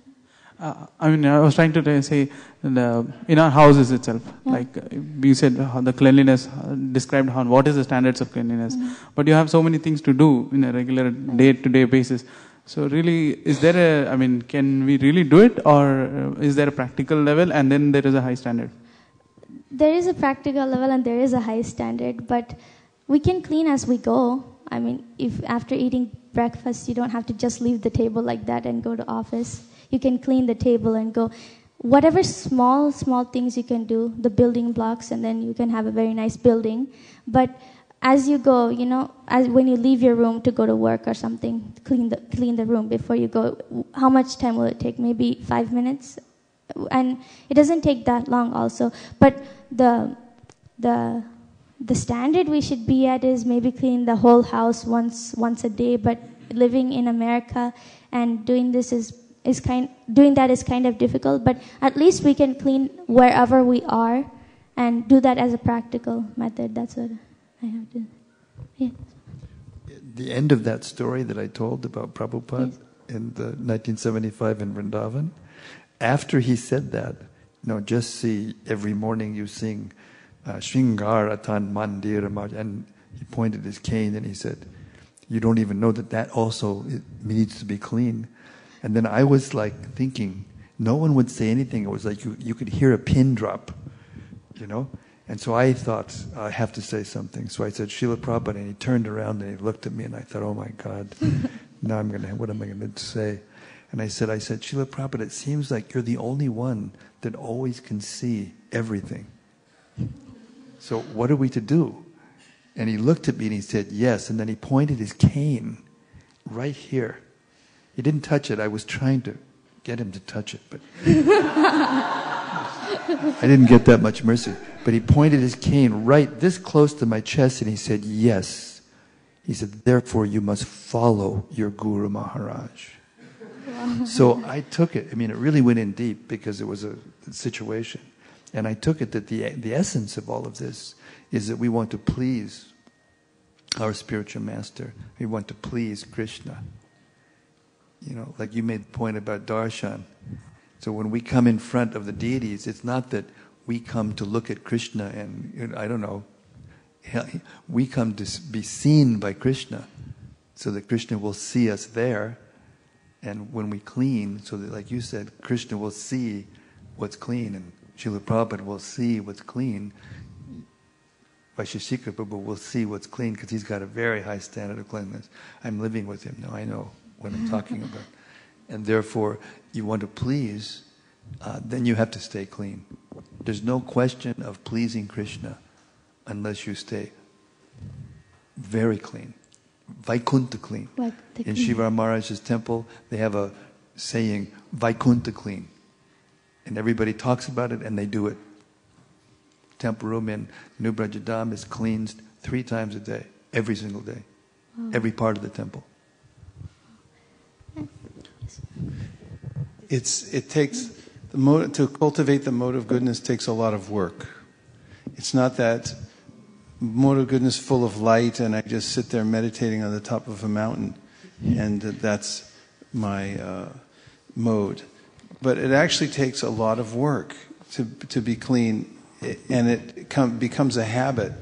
One thing is a saying that I like is a place for everything and everything in its place. Like in this temple, we have a certain amount of space, and until we learn how to put everything in its place and have a place for everything, which is also required, then it's hard to keep everything clean. So that's another aspect. In our personal lives also, there's only a certain number of things that we need, and if we collect too many things, we won't have a place for them, and then it overflows, and then it becomes visual noise in our life and so forth. So in the temple, it means that everyone has to take responsibility and do that hard work and not think, oh, I'll leave it for someone else. Ramananda Sakal will handle it later. Or everyone, if you see something in the parking lot, for instance, if you see a plate or a spoon or a tiny piece of paper somewhere, you should feel a pinprick in your heart and think, let me pick that up. Don't think, oh, they'll get it next week. The people will come and clean that. Who are the people? We are. And it's an opportunity. And if everyone thinks like that and is vigilant, then there's a way that a lot of devotees doing a little bit can have a big impact. Yes. Yeah, thank you, Priya Kishori, for such a wonderful class. And thank you actually to Gandhavika Mataji and Sanatan Prabhu as well for bringing up such a clean child. Few more comments I had. One was more for Ramananda Saka Prabhu, that Ramananda Saka Prabhu, when are we going to get the gloves for Vaisesika Prabhu to go around inspecting? Gloves.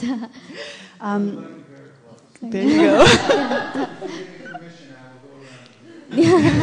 And he's tall, he can touch the ceilings. Okay.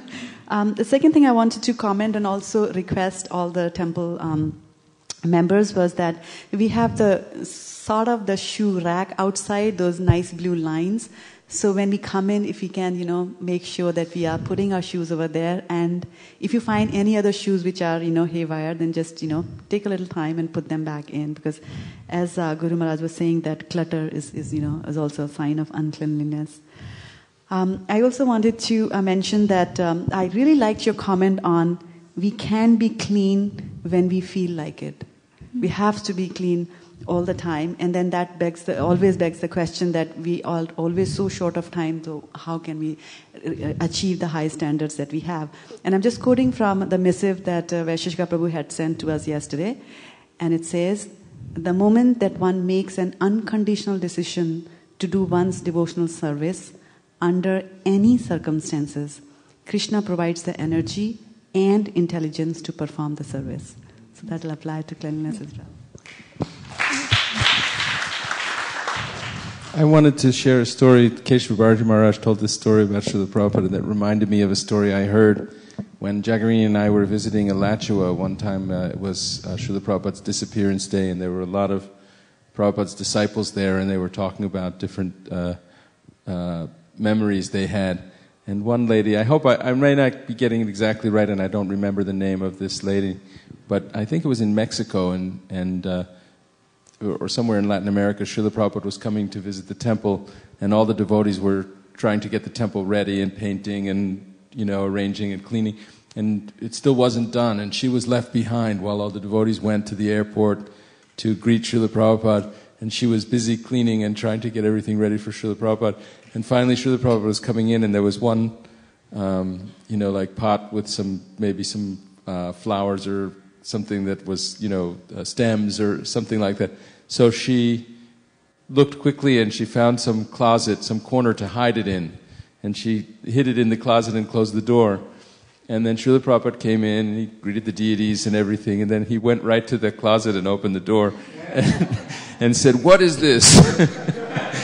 This is not a brahmana. But the idea was that he was saying that to really clean something, it's not just that you make a show and sweep anything under a rug, but you have to actually make it all clean. You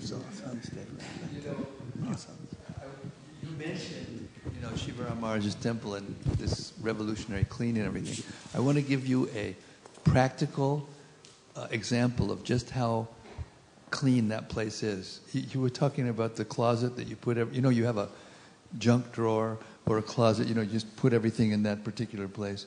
Well, in his room, in his personal quarters, everything is glass. The doors to the shelves, everything's glass. You can see right through into what's there, he says it forces him to keep everything completely neat in order in every place. There's nothing hidden. Yeah, I'd like to share, my experiences based on the very little cleaning services I do, and helping Hari Sankirtan Prabhu with serving and other stuff. So initially, when we moved from the old temple, right, to the new temple, because this temple is different in every way, right? We have like large number of people coming. We have bigger area sizes and all, right?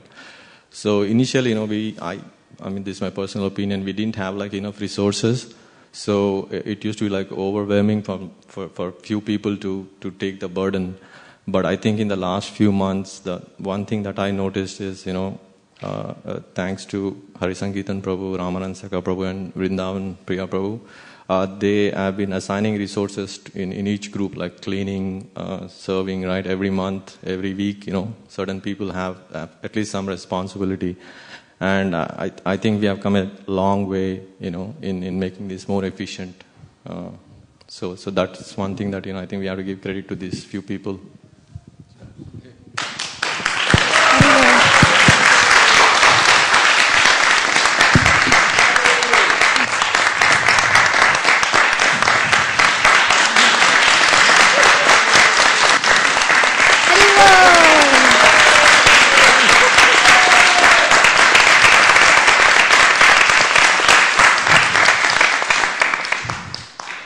Thank you, everybody. So one point I want to make in reducing the clutter and making temple clean is that if you take a thing from some place, put it back at the same place. What I find is like we take out books for book distribution and then we just come and throw it in the book room. We take out plates, we just keep it somewhere. We take out instruments, we do kartals here and there, mridangas are lying. Every time I come on a non-weekday, non-programmed, I see things lying just around here. Like for example, yesterday there was a Bhagavad Gita class and you see the Bhagavad Gita is lying outside, it's lying out there. But when we take a thing, please put it back at the same place. That will reduce the clutter to that much extent. If you take it out, you only know where you took it from. So it's your responsibility to put it back in the same place. Don't expect somebody else would do it because they will put it in some other place and the next person has to search for it again. So try to do that as much as possible. It will clean up. It will take a lot of effort. But yeah, clean up. Hare Krishna, thank you so much for the wonderful presentation. You were so superly talented. We are just so proud of you. And I want to also thank you, my husband, who's sitting over there, and he came and joined me today.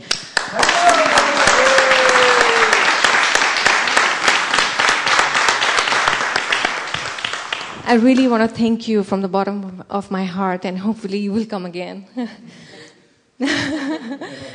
Yes. So I just, when you were saying that Srila Prabhupada would say, wash your hands, this story came to my mind. And my sister in India, in Mumbai, had the great fortune of serving Yamuna Devi Dasi.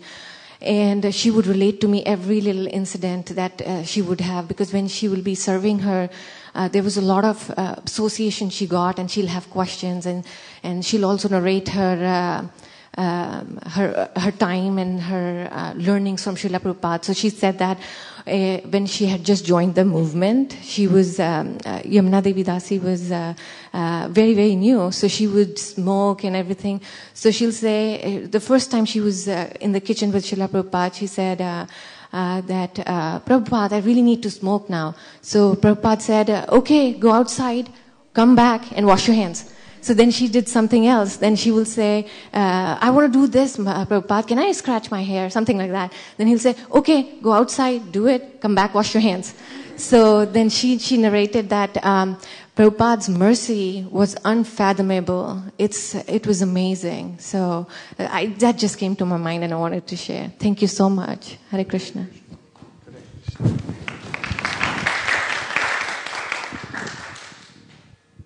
Hare Krishna. Krishna. Hare Krishna. Hare Krishna, Prabhuji. I'm Varsha on the line. Hare Krishna, Mataji. Priya Kishori, your seminar was really very wonderful. And I remember in Pune when the new temple was opening, and a few days before the opening of the temple, the people, those who were working there, they left so much on the floor that it was really difficult whether it can be inaugurated on that particular date or not. But believe me, all the devotees, even the old people, those who could not even sit down, everybody picked up the instruments and cleaned the floor, the things which were stuck to the floor. And after that, in 2 days' time, and the floor was shining. So this is what comes from the Shastras, what you have told, and every devotee does it. And I'm so happy for you, Priya Kishori ji. God bless you. You have really done a wonderful job, and you have given us a real knowledge, real information from the Shastras. Thank you very much, Priya Kishori. God bless you.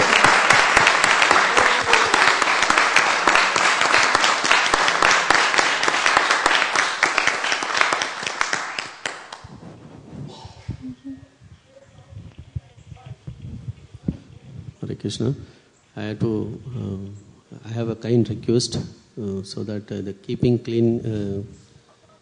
the temple is very clean is very, very important. But at the same time, saving the water is more important also, because we are using the water to clean the temple, clean the Krishna's paraphernalia, all those things. I've noticed many times. I'm not criticizing. So when we open the water while scraping the parts, the water would go on side, we scrape the other side. So if we do that, so we are wasting water. It's a great resources of Krishna. We should not waste it. And one time, His Holiness Gopal Krishna Goswami Maharaj was giving the old temple lecture. The planet is not having sufficient water. When the Kali Yuga progresses, first the water supply would decrease. Therefore, water is Krishna's great resources. When we use the water, whether it is temple or outside, we have to use wisely, and that is my kind request. I think that goes for any resource. Then it's a really good point. And Priya Kishori brought up this zero waste.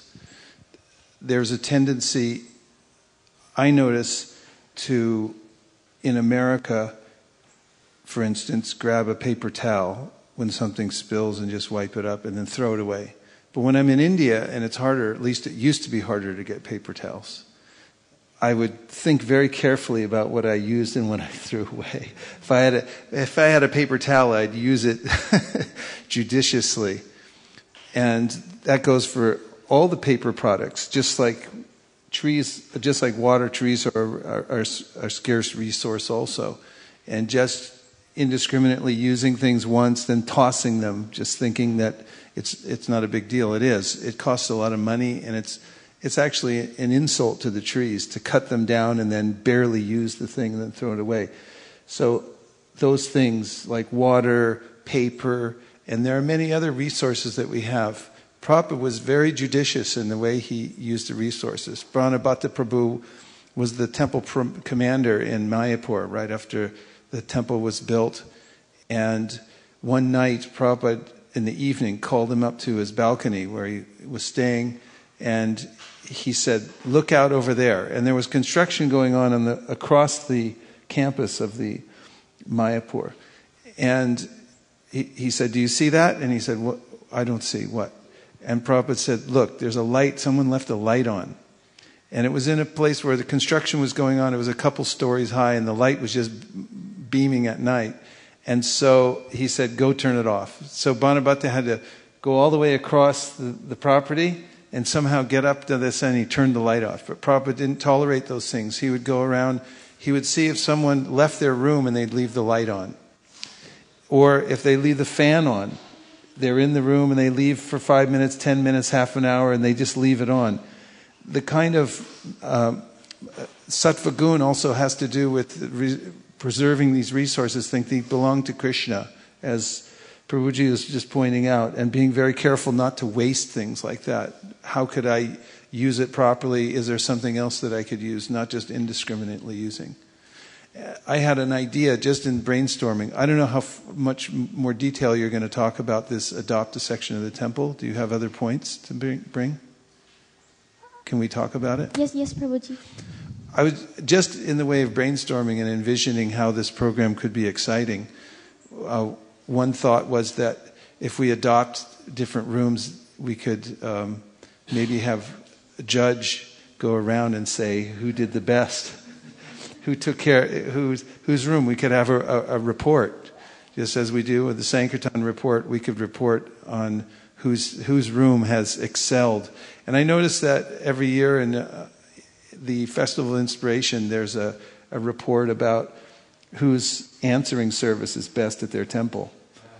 And there's one devotee who calls around all the temples once a year to see if anybody answers the phone, and if they do, or if he leaves a message, if they actually get back to him. And it's a conscious choice by people to get that in order. And so when there's a competition, devotees tend to pay attention more, and I thought that could be one thing. When we adopt a room, we could say who did the best. Because Lord Chaitanya did it also. He, during the cleansing of the Gunjita temple, noticed who was doing better than others and said, you do like them. You brought that out. But there was a competitive spirit in the cleaning of the temple. Yes, Prabhuji. And also one more point, Srila Prabhupada says that the grihasthas are emblems of cleanliness. So, and also, if Mahavishnu Goswami Maharaj, when he was passing away, his disciples were asking, what can we do? You'll go away, pass away, and then what should we do? And Maharaj said, and follow your instructions. Maharaj said that if I was next to you, and if your Guru Maharaj was next to you all the time, would you do what you are doing? And just clarify like that. So if our Guru Maharaj was next to us, we wouldn't shove it in the closet and then walk away. We would pay attention to take care of it. So with that consciousness, it might be easier to keep everything clean. Yeah, one thing I just wanted to add was that we often use water for cleaning things, but we can't use water here very liberally. This is a wooden floor. You have to be careful of that. We have special chemicals that we use for cleaning this up. So just wanted to caution that. Also, I'd like to appreciate Ramananda Saka Prabhu and the job he's doing. I noticed early on that the broom closet was in disarray, and we talked about it, and I came back a few days later, and it was perfectly ordered, everything in its place for everything, and that's sattva gun, when you realize that it needs to be fixed, and then Hare Krishna, ability to respond, and you do it. That's very laudable kind of consciousness and behavior. So we should assist our temple commander in every way that we can, and all the other servants like Hari Sankirtan Prabhu, who behind the scenes are spearheading many of these projects, serving prasadam, washing the pots, keeping the whole temple clean and in order, and things like that. We should be thinking, how can we be of service? And that by increments we can improve, and we can come up to a certain standard, and then we'll get used to it. And once we're used to it, we won't be able to tolerate anything less than that. Another point, Hari Sankirtan Prabhu said everyone should put back what they use, and we should also not introduce new items into the temple unnecessarily. In other words, if you bring something in the temple, don't just leave it here. It's not a repository. And this happened at 951 South Bascom. The infamous middle unit became, in a public temple. It's practically irresistible when you don't know where something goes, or you have something, you see something, you just like, where should I put it? You just leave it anywhere or throw it in a nondescript place like the middle unit, and now it could be the book room or a lot of other places. But take responsibility to find out where it goes, and if it doesn't go somewhere in the temple, take it out. And if you bring something in and there's not a place for it, take it home again. Don't just leave it here. Otherwise, it becomes a burden because no one knows what to do with it. And we have these discussions, someone leaves something that looks kind of important, but we don't know whose it is, where it goes, if they're coming back, and so forth. So this could be a collective kind of consciousness also that will help. In Hungary, in the temple room, there are no extra items left around. They have a room behind the temple room. So when people come in with jackets and bags and all kinds of things, they put them in a repository in the back. So when you look at the temple room, it's free from clutter. There shouldn't be things here, there, and everywhere because it actually takes away from the darshan. The temple should be a place of sanctuary where you come in and you feel the vibration immediately is clean. And when there are extra things hanging around, sitting on surfaces that shouldn't be there, it's equivalent to visual noise, and it disturbs the consciousness. So the sanctuary should be clean. The kids' rooms in Hungary, the nursery school, and the other children's rooms are immaculately clean. There are no extra things left around. The toys are perfectly ordered, and everything's in its place. There's no extra things. So from top to bottom, everything, there's no place that we should say, well, this place can be actually just a repository, dirty, everything else can be clean. And two more things. The lights in the bathroom aren't automatic, so if you go in, just make sure you turn the light off because sometimes you go into the bathroom. Generally nowadays the lights are automated, so you feel that the light is automated. But if you go in the bathroom, you have to turn it on. When you come out, turn it off.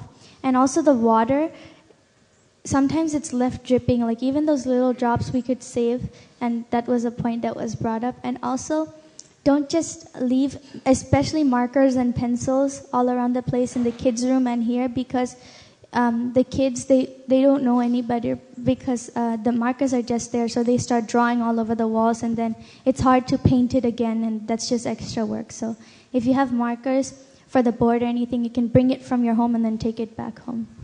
Other details. Lollipops inside the temple are illegal because living entities who are eager for something sweet can smell them from 50 miles away, and they'll put out a All Points bulletin that on 1965 Latham Street there's one big box of organic lollipops, and they'll come here. They'll take a taxi cab if they have to, but they'll come inside the temple. Another point is noise pollution. Nowadays cell phones go off all the time. We take it for granted that it's okay. But it's actually a great disturbance. We absorb all these vibrations all the time, and as I say, we're used to it, but it has an effect on the collective consciousness inside the temple room. It should be a clean sanctuary, and noises that disturb the meditation are very discordant. So everyone should be careful about that, and we also don't allow games going on in the temple.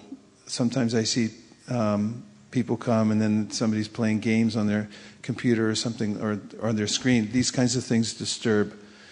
And a collective awareness that the temple is a sacred place. The deities are here. After they've taken rest, there should be a semblance of quietude. Not that there has to be complete quietude, but it's not a playground, and it's not. There should be some kind of order in the temple room.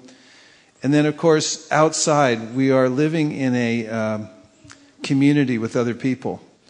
And we should be really conscious of that, even outside in the parking lot, that there are people over there living their lives. And as the manager of this apartment building across the street mentioned to us recently, this is built like a canyon. If anybody's been in a canyon, you can hear people's voices very distinctly wherever you are, because the voice it carries and it goes right into their rooms. So we should be respectful when we're outside and not have loud conversations or talk on the cell phone or pace back and forth and chant japa really loud, because people will pick it up and eventually it will be disturbance for them and they'll complain. Yeah. I think that the principle that if we take deep into our hearts is that Krishna is a person and the deities are not stone. Krishna is a person. So that everything that we do is for His pleasure. And that's what darshan means. We come in front of Krishna so that Krishna can look at us. Taraiksha. In the Vedas it says Krishna glanced at the material world and everything happened. Because it's His darshan, it's His glance that we are seeking and His smile that we're seeking. So if we remember that Krishna is a person, and every time the deity curtains open, He's seeing everything. And even before the deity curtains open, He's seeing everything. You can't hide anything from Krishna. You can put something under the rug and you may think, and we can't see it. Krishna, He's aware of everything.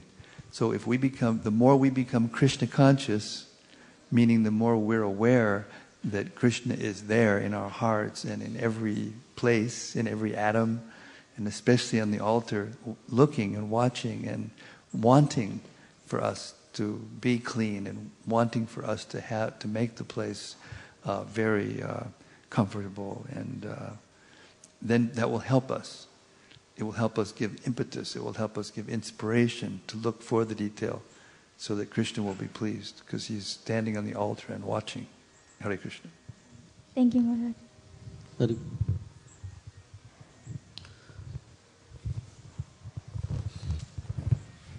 So I'm also seen in many temples, an entrance door, they put sign. When you're walking into the temple, please maintain silence and put up your cell phones, and children cannot play inside the temple. So because it is very good if we put some signs near the entrance, that way it would help for everyone. Reminds us. The sign may reminds us that we should not. We are entering into the temple because many devotees are spending 2 hours, 3 hours, even though they don't have time. They are coming here to understand to understand about Krishna and getting knowledge. I heard that many devotees are log into online and hearing the lectures because of these disturbance. So many people can tolerate, so many devotees may not be able to tolerate it because of the too much noise, they cannot focus. I think a couple of weeks before Maharaj was giving class, so many children were wandering here and there. Maharaj was so disturbed, and many devotees also disturbed because they were not able to reveal their heart to anyone because of offenses. So if we follow the signs and maintain the silence, take care of our children, that would be great. That way we can also be able to understand so many things in the class. Oh, thank you.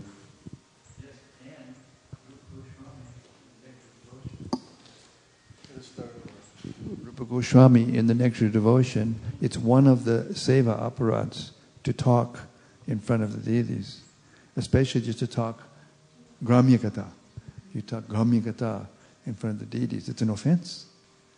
And how can we feel our bhakti if we're talking just anything in front of the deities, especially when the deities' curtains open, the attention be in the deities in a devotional way.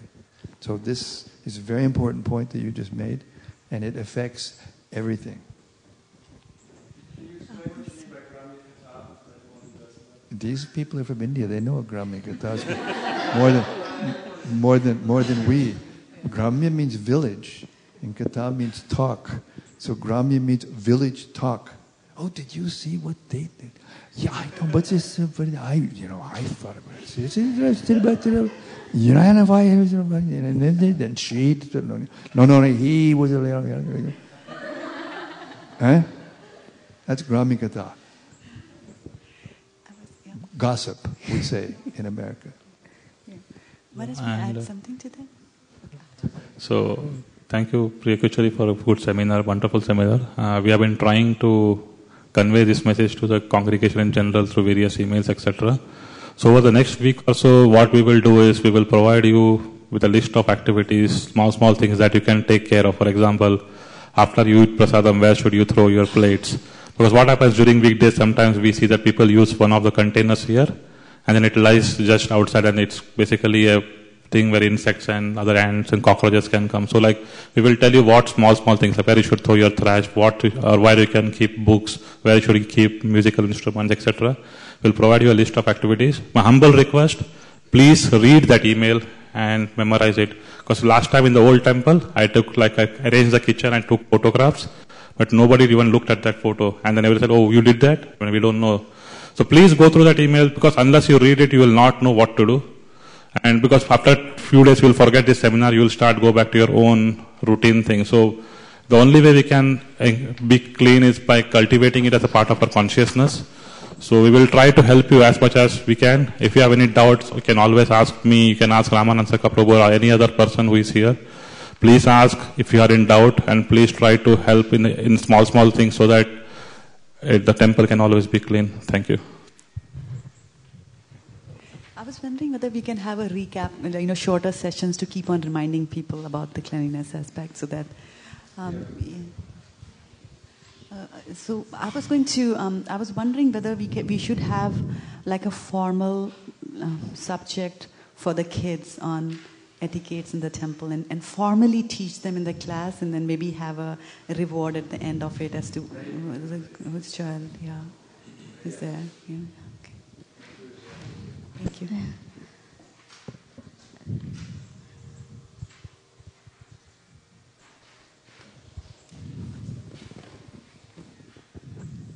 So we've come to the end, but and some others have appreciated Priya Kishori and her presentation. I'd also like to thank Gandharvika, Radha, and Sanatan Sundaram for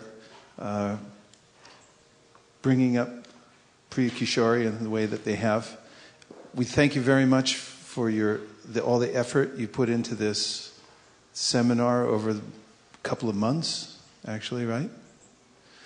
And look forward to you expanding on some of the other topics and doing more seminars.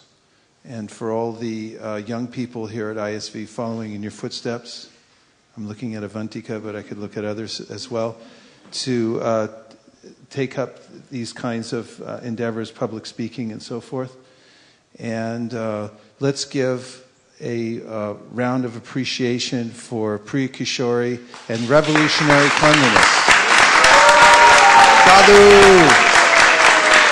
Sadhu!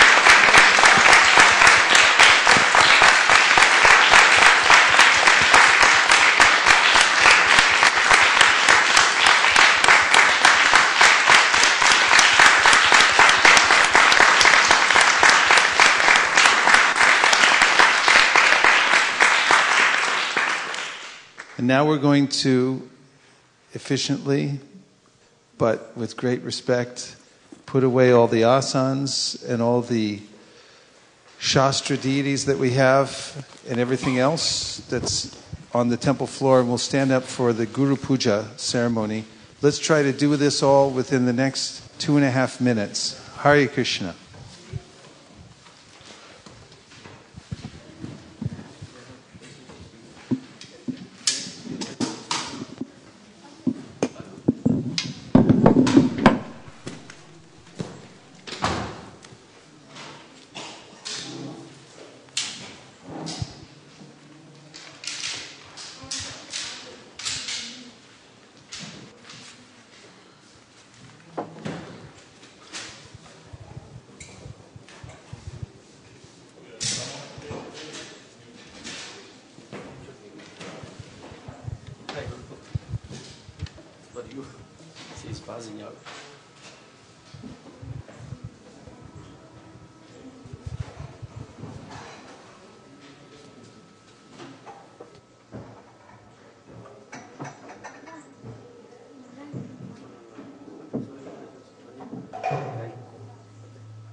Gurun Tam Natosmi Shri Guru Charana Padma Kevalabha Kati Sadma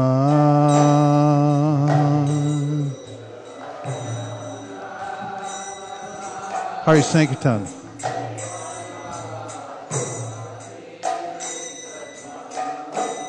Shri Guru Charana Padma Kevalabha Kati Sadma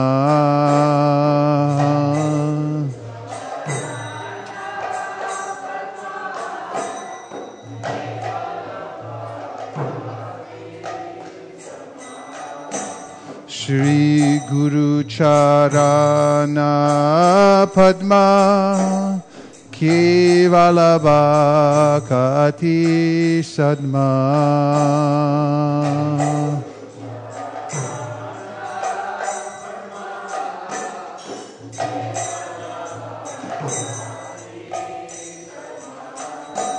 Shri Guru Charana Padma Kevalabha Kati Sadma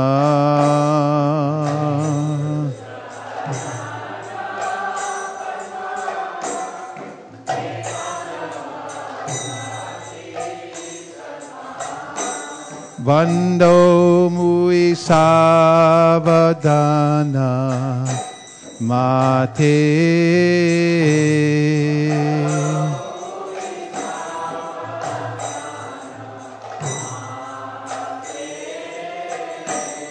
Vando Mui Savadana Mate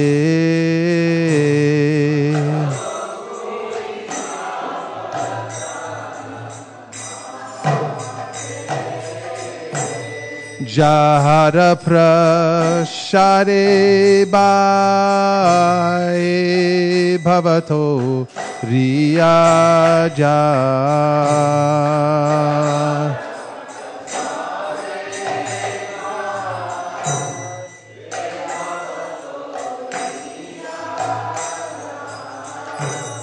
Jahara Prashare Bhai He Bhavato Riyaja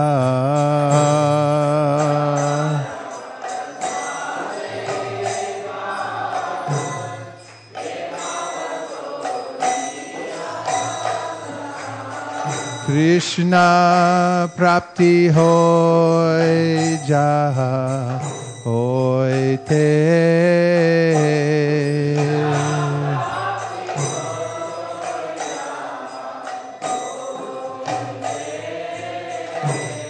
Krishna Prapti Hoy Jaha Hoy Te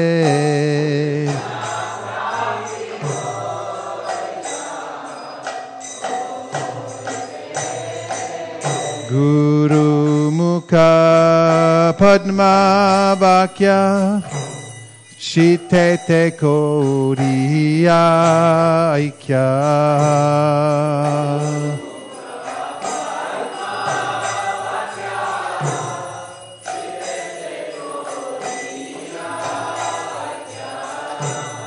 Guru Mukha Padma Vakya Shitete Koriya Aikya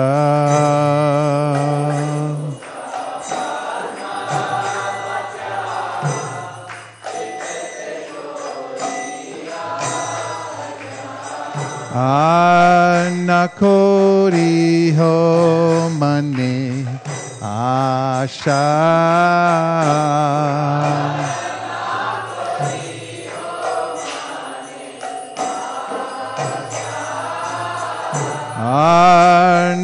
Anakori ho mane asha. Can you go a little closer?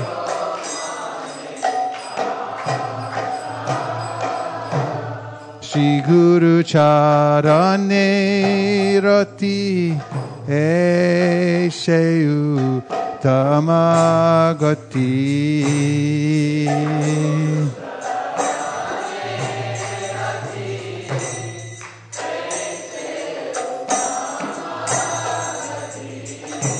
Shri Guru Charane Rati Esheyu Tamagati.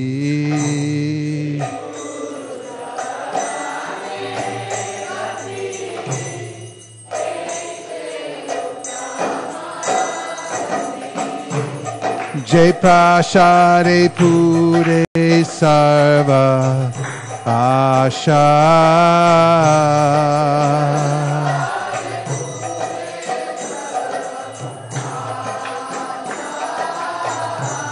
Jai Prashare Pure Sarva Asha.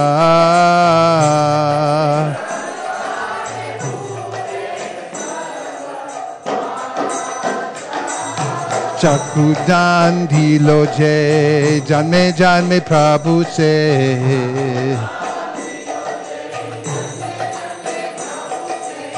Chakudan dilo je janme janme Prabhu se.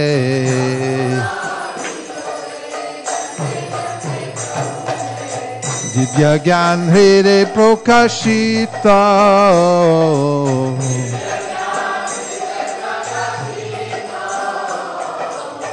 Divya Gyan Hre Prokashita.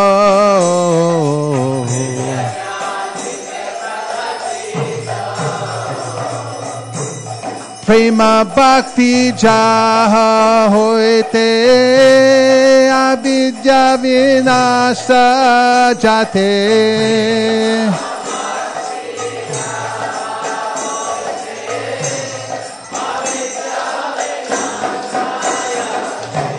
Prema Bhakti Ja Hoite Avidya Vinasa Jate.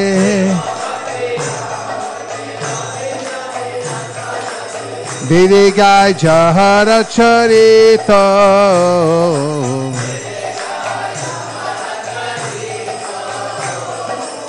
Vedigai Jahara Charito.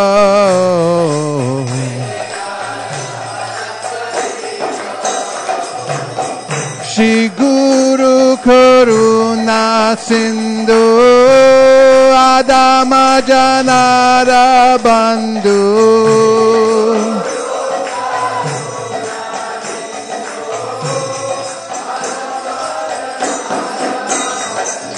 Shri Guru Karuna Sindhu Adama Janara Bandhu.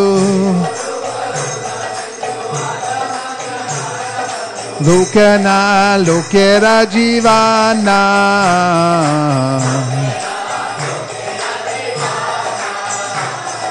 Lokana Lokera Jivana.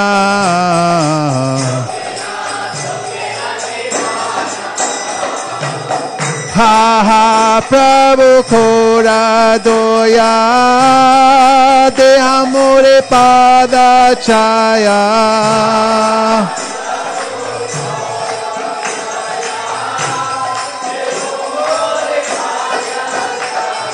Ha Prabhu Kora Doya Deha More Pada Chaya. Ibija Shri Shikti Bhuvana.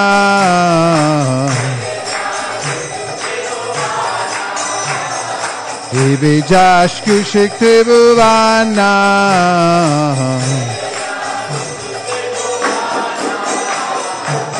Ha Prabhu Kora Doya De Amore Pada Chaya.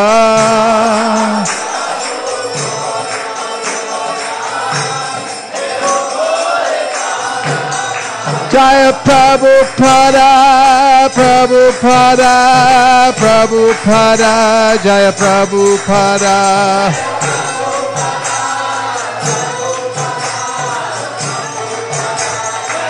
Jai Jai Prabhupada, Prabhupada, Prabhupada, Jai Jai Prabhupada.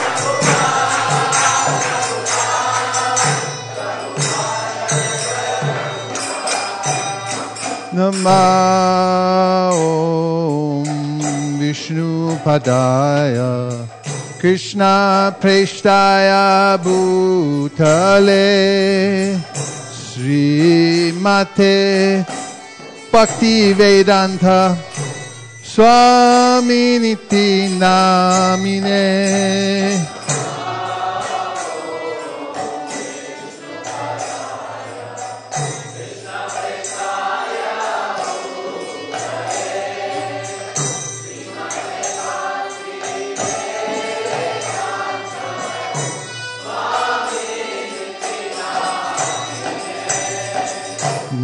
Namaste Saraswate Deve Gauravani Pracharine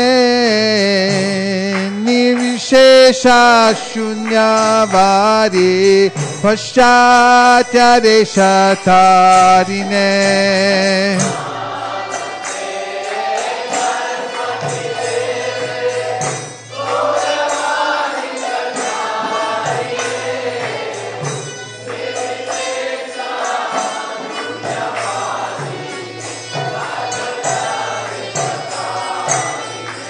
Jai Shri Krishna Chaitanya Prabhu Nityananda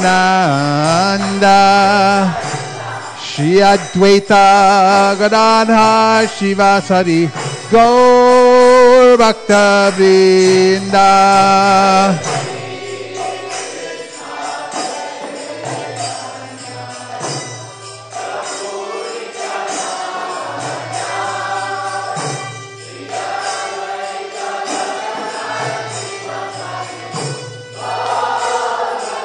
little high.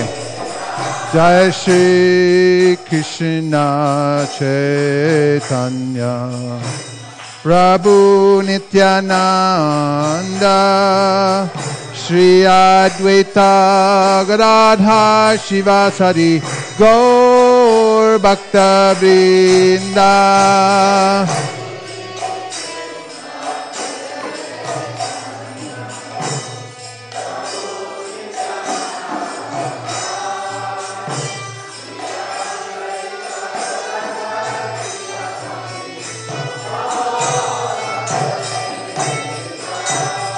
Shri Krishna Chaitanya Prabhu Nityananda Shri Advaita Gadadhar Shivasari Gaur Bhakta Vrinda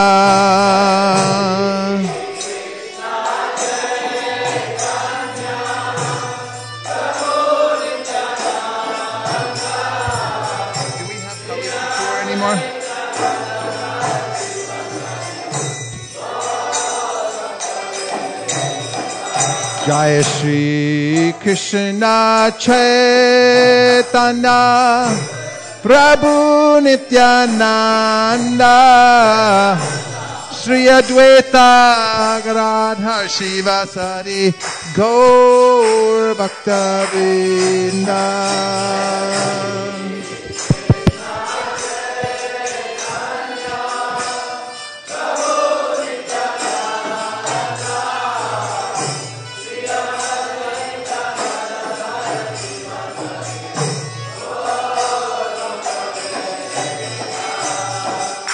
Kali Kukur Kadan Jadi Chao He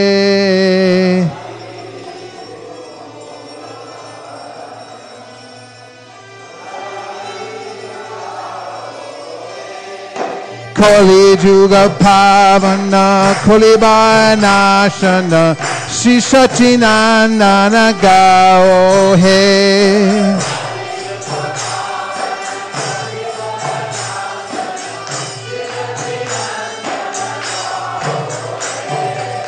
Gadadhar Madan Nitaye Pranadhan Advaita Prapujita Gaura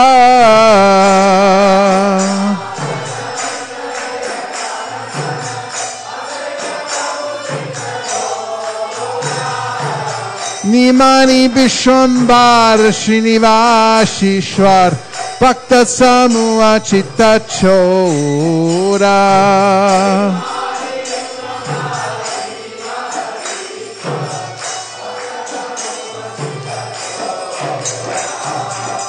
Nadiya Shashadar Mayapurishwar Nam Pravartana Shura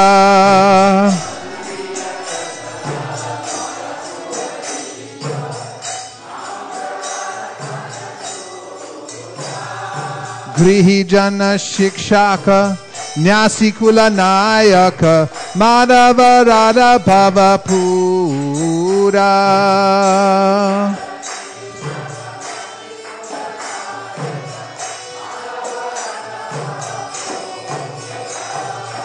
Sarvabhauma Shodana Gajapati Tarana Ramananda Poshana Vira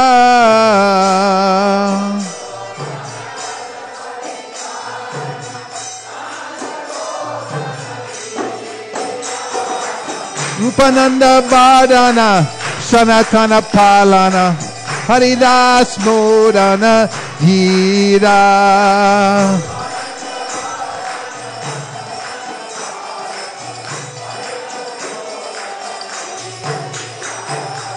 Rajadas Bhavana Dushna Mata Shatana Kapati Vighatana Kama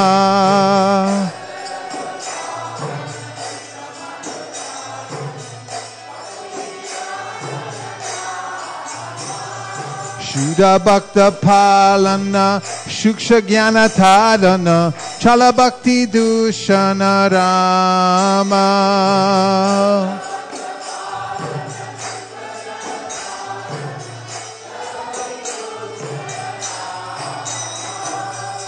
Kali Kukur Kadan Jadi Chao He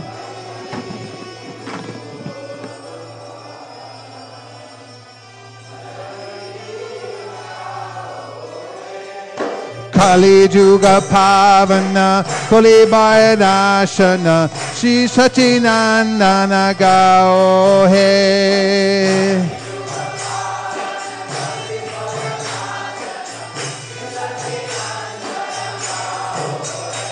Hare Haraya Namah Krishna Yadavaya Namah Hare Hare Haraya Namah Krishna Yadavaya Namah Hare Haraya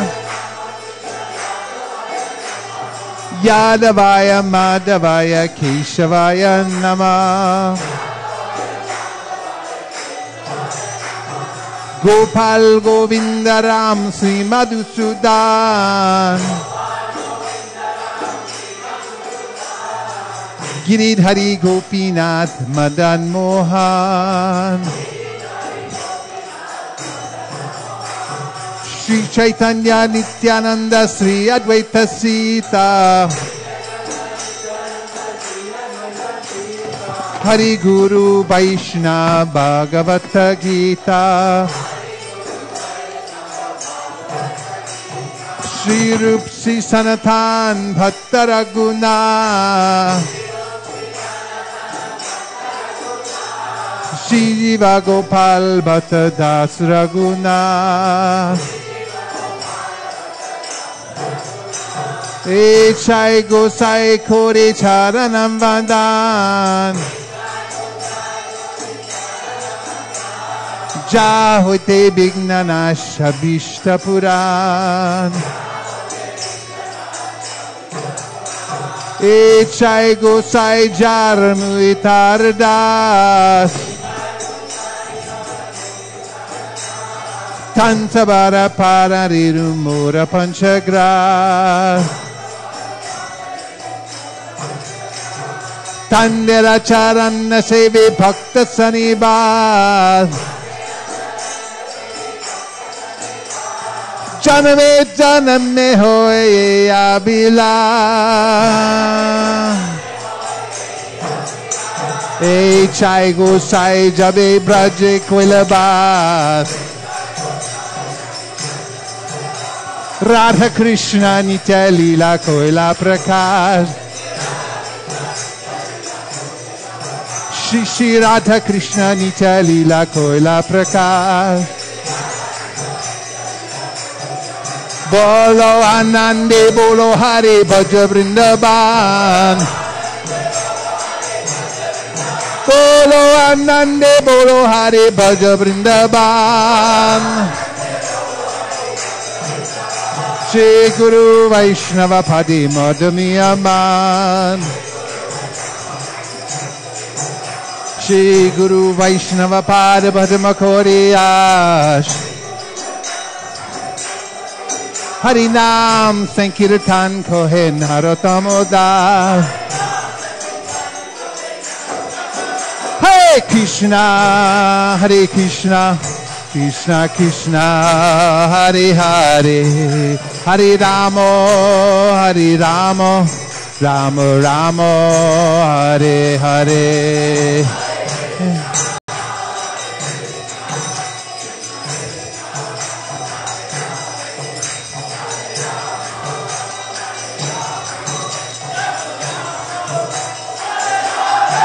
Hare Krishna Hare Krishna Krishna Krishna Hare Hare Hare Rama Rama Rama Hare Hare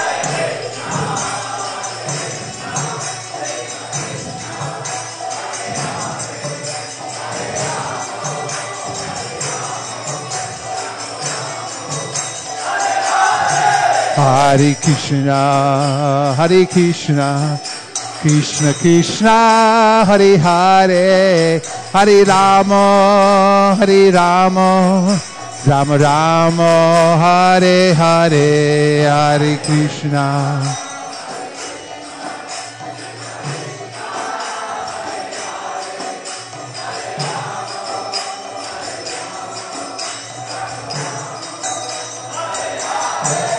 Hare Krishna Hare Krishna Krishna Krishna Hare Hare Hare Rama Rama Rama Hare Hare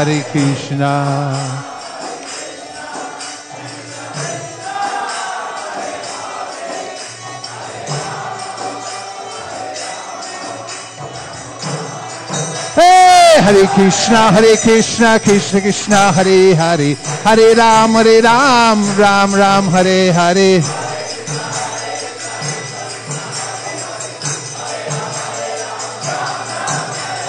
Hare Krishna Krishna Krishna Hare Hare Hare Ram Ram Ram Hare Hare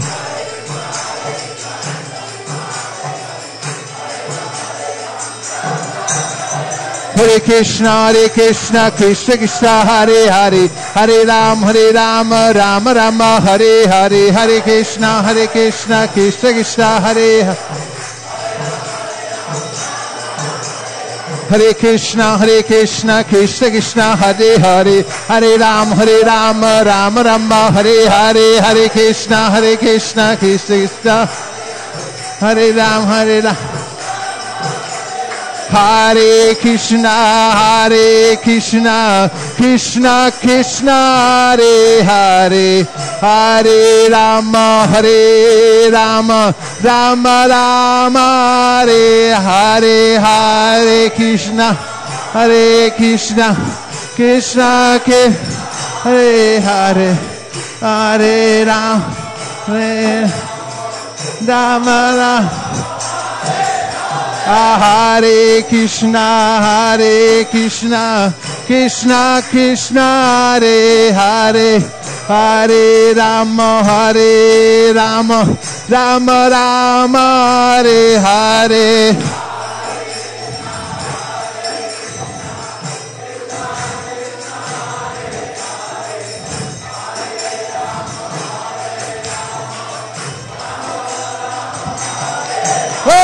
Hare Krishna, Krishna Krishna, Hare Hare, Hare Ram, Ram Ram, Hare Hare, Krishna, Krishna,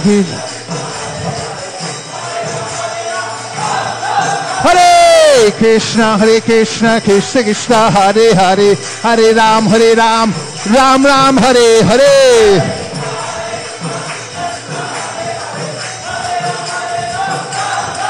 Hare Krishna, Krishna Krishna, Hare Hare, Hare Ram, Ram Ram, Hare Hare, Hare Krishna, Krishna.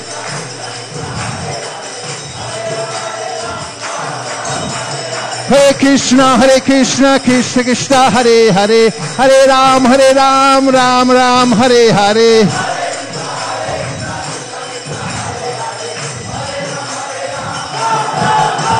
Hare Krishna, Krishna Krishna, Hare Hare, Hare Ram, Ram Ram, Hare Hare.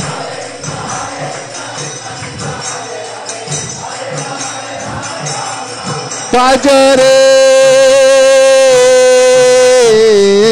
hey, Bhaja Govinda Gopala Hare.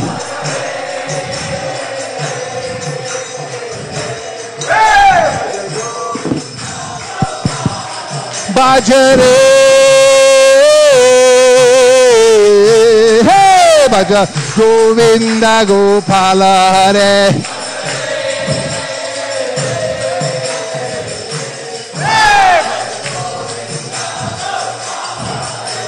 Radhe Govinda, oh Radhe Govinda, Radhe Gopala, Radhe Gopala, Bhajare, hey Bhaja Govinda Gopala Hare.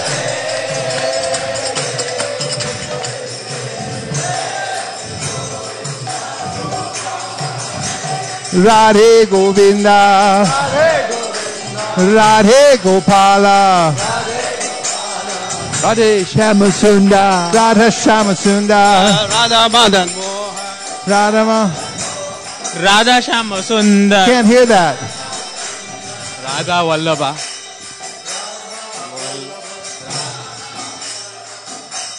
Radha Madan Vihari. Gandharvika Giridhari. Radha Pariseshwara. Radha Govind. Radha Govinda. Kishor Kishori. Radha Madan Vihari. Radha Govardhandhari. Radha Kishor Gopinath. Radha Gopinath. Radha Gopinath. Radha Kala Chandra. Radha Madan Mohan. Radha Kunja Vihari. Radha Kala Chanji. Radha Gopinath. Kishor Kishori. Radha Rash Bihari. Radha Madan Mohan. Radha Madhava. Kishor Kishore, Radha Nila Madhava. Radha Nila Madhava, Radha Raj Bihari. Radha Rasvihari, Radha Kishori. Radha Vallabha. Radha Ballabha, Radha Madhava. Radha Madhava, Radha Radha Kanta. Radha Raja Sundar. Radha Govind Chandra. Radha Shama Sundar, Radha Raman. Radha Bank Bihari. Radha Bank Vihari, Radha Kanta. Radha Gokunanda.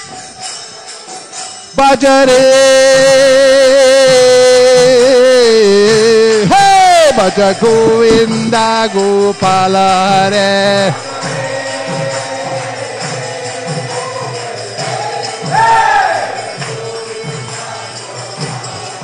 bhajare. Hey, bhaja Govinda Gopala Re. Hey, bhaja Govinda. ऐसे श्री भगवान को मेरे बारंबार प्रणाम है ऐसे श्री भगवान को मेरे बारंबार प्रणाम ऐसे श्री ज्ञान श्याम को मेरे बारंबार प्रणाम है ज्ञान श्याम को बारंबार प्रणाम है गो प्रेमानंदे निताई गौर हरि बोल हरि बोल हरि बोल निताई गौर हरि बोल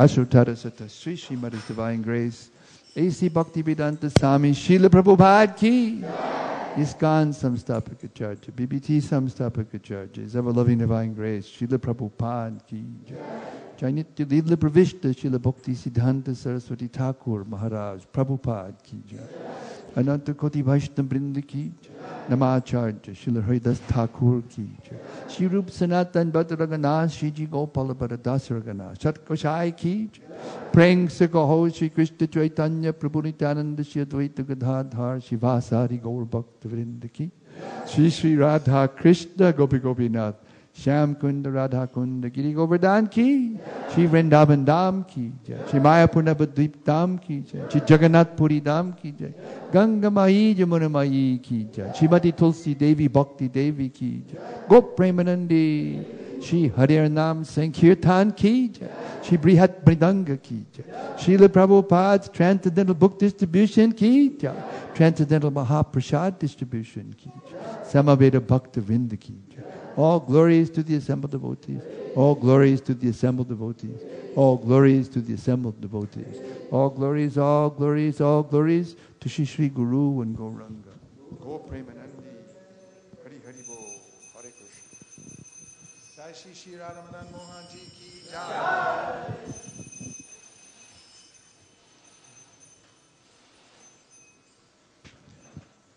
Avantika, ready to announce the cooks? Okay, give her a microphone.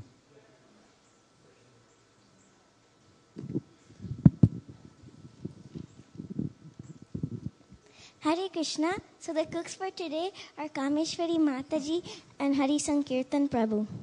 Haribol!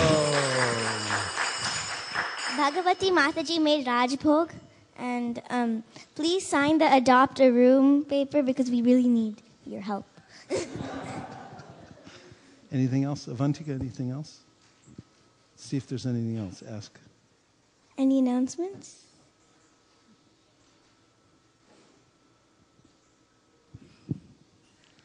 It's not an announcement. I just want to express my gratitude to Vaisesika Prabhu. I was just realizing how in the Shastra it is said that by the mercy of the devotees, even a lame man can walk and a blind man can see. It is simply because of his mercy that Priya Kishori was able to do what she is doing. And I am very confident that if we utilize his mercy and association, we can follow in his footsteps. And every kid in ISV has the same potential, and there is nothing special because his mercy falls equally on everybody. And I'm looking forward to see many more seminars under his guidance and serve these devotees. And I thank Vaisesika Prabhu for encouraging us and all the kids and devotees here. Thank you very much. Hari Hari Bol. ISV kids key. ISV devotees key. All devotees key. Hare Krishna. Avantika, see if there's anything else. Anyone else? Speak in the mic. Anyone else? Okay, thank you. Thank you everyone who joined us online and everyone who participated on the phone. So this is coming into the last part of the year, actually, believe it or not.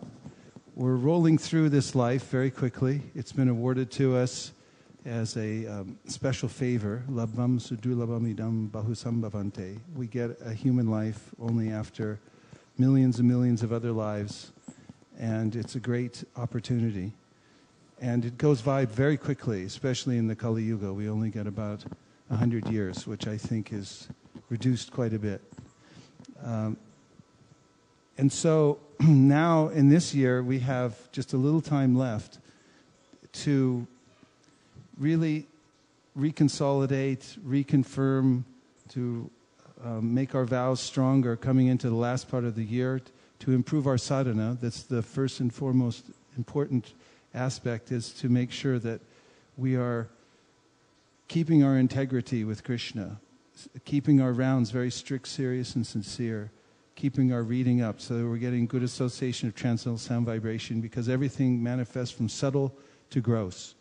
And if we are taking in the vibration as sincerely as possible, as strictly as possible, then, as Priya Kishori was bringing out this morning, it will manifest outwardly. So that's our real strength. It's our spiritual strength. And also, we have goals to reach before the end of the year.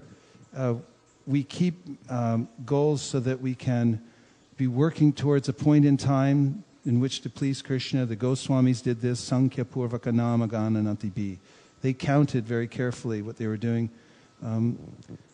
Kesava Bharati Das Goswami, I've seen for many, many years, decades actually, he keeps a record of all the rounds he chants and the time he wakes up in the morning, his reading. He has a little sheet. It's a considerable achievement, lifetime achievement actually. Someone will want to probably frame those someday.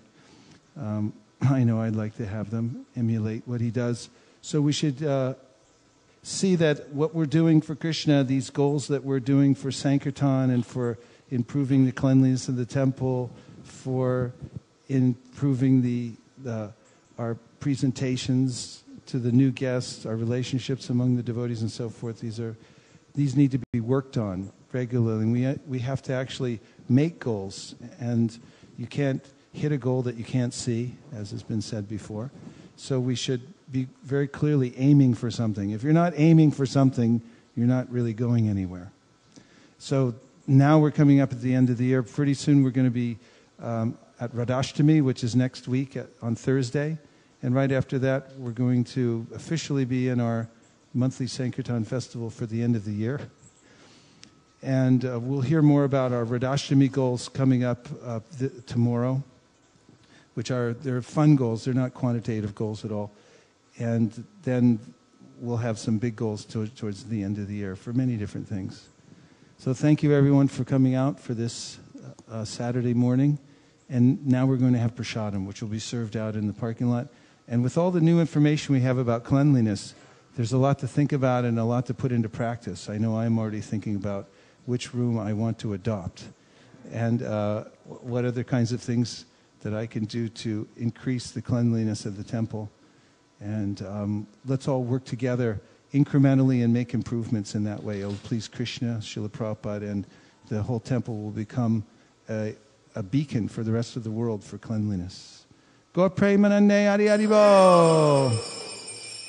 Do we have the prasadam prayers for those who don't know them or are new? The essence of these prayers in Bengali is that this body is a network of paths, of senses, leading to death. And of all the senses, the tongue is the most voracious and difficult to control. But we're saying, oh my Lord, you're so kind, you've given us prasadam, that just by taking prasadam, we control the tongue, we purify the senses, and we'll do this taking shelter of the Lord and crying out for the help of Shishi and Gornitai. Gaur Premanande Haribo. Sharirat Vijaja Jodendriya Tahika Jibe Pele Vishaya Shagare Dharma Je Divayati Loba Muesu Durmati Take jeta katita sanchare Krishna Borodoyamor Kori bare jihvajar Shaprasharana dilobar Shayanamrita pao Radha Krishna guna gao Preme dako Shri Chaitanya Nita Preme dako Shri Chaitanya Nita Mavrashare Govinde Nama Brahmani Vaishnave Sapa Punyavatam Rajan Vishwaso Navijaya Prasade Sarva Dukkanam Haniraso Pajayate Prasana Chetaso Yashu Bhudi Paryavatishtate Bhagavad Shri Mahaprasada Ki Jai Go Premanande Nitai Gaura Hari Bol Hari Bol Hari Bol Nitai Gaura Hari Bol.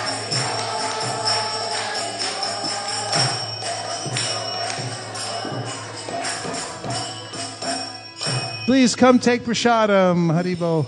Prasadam will be served in the picnic area just outside. Hare Krishna.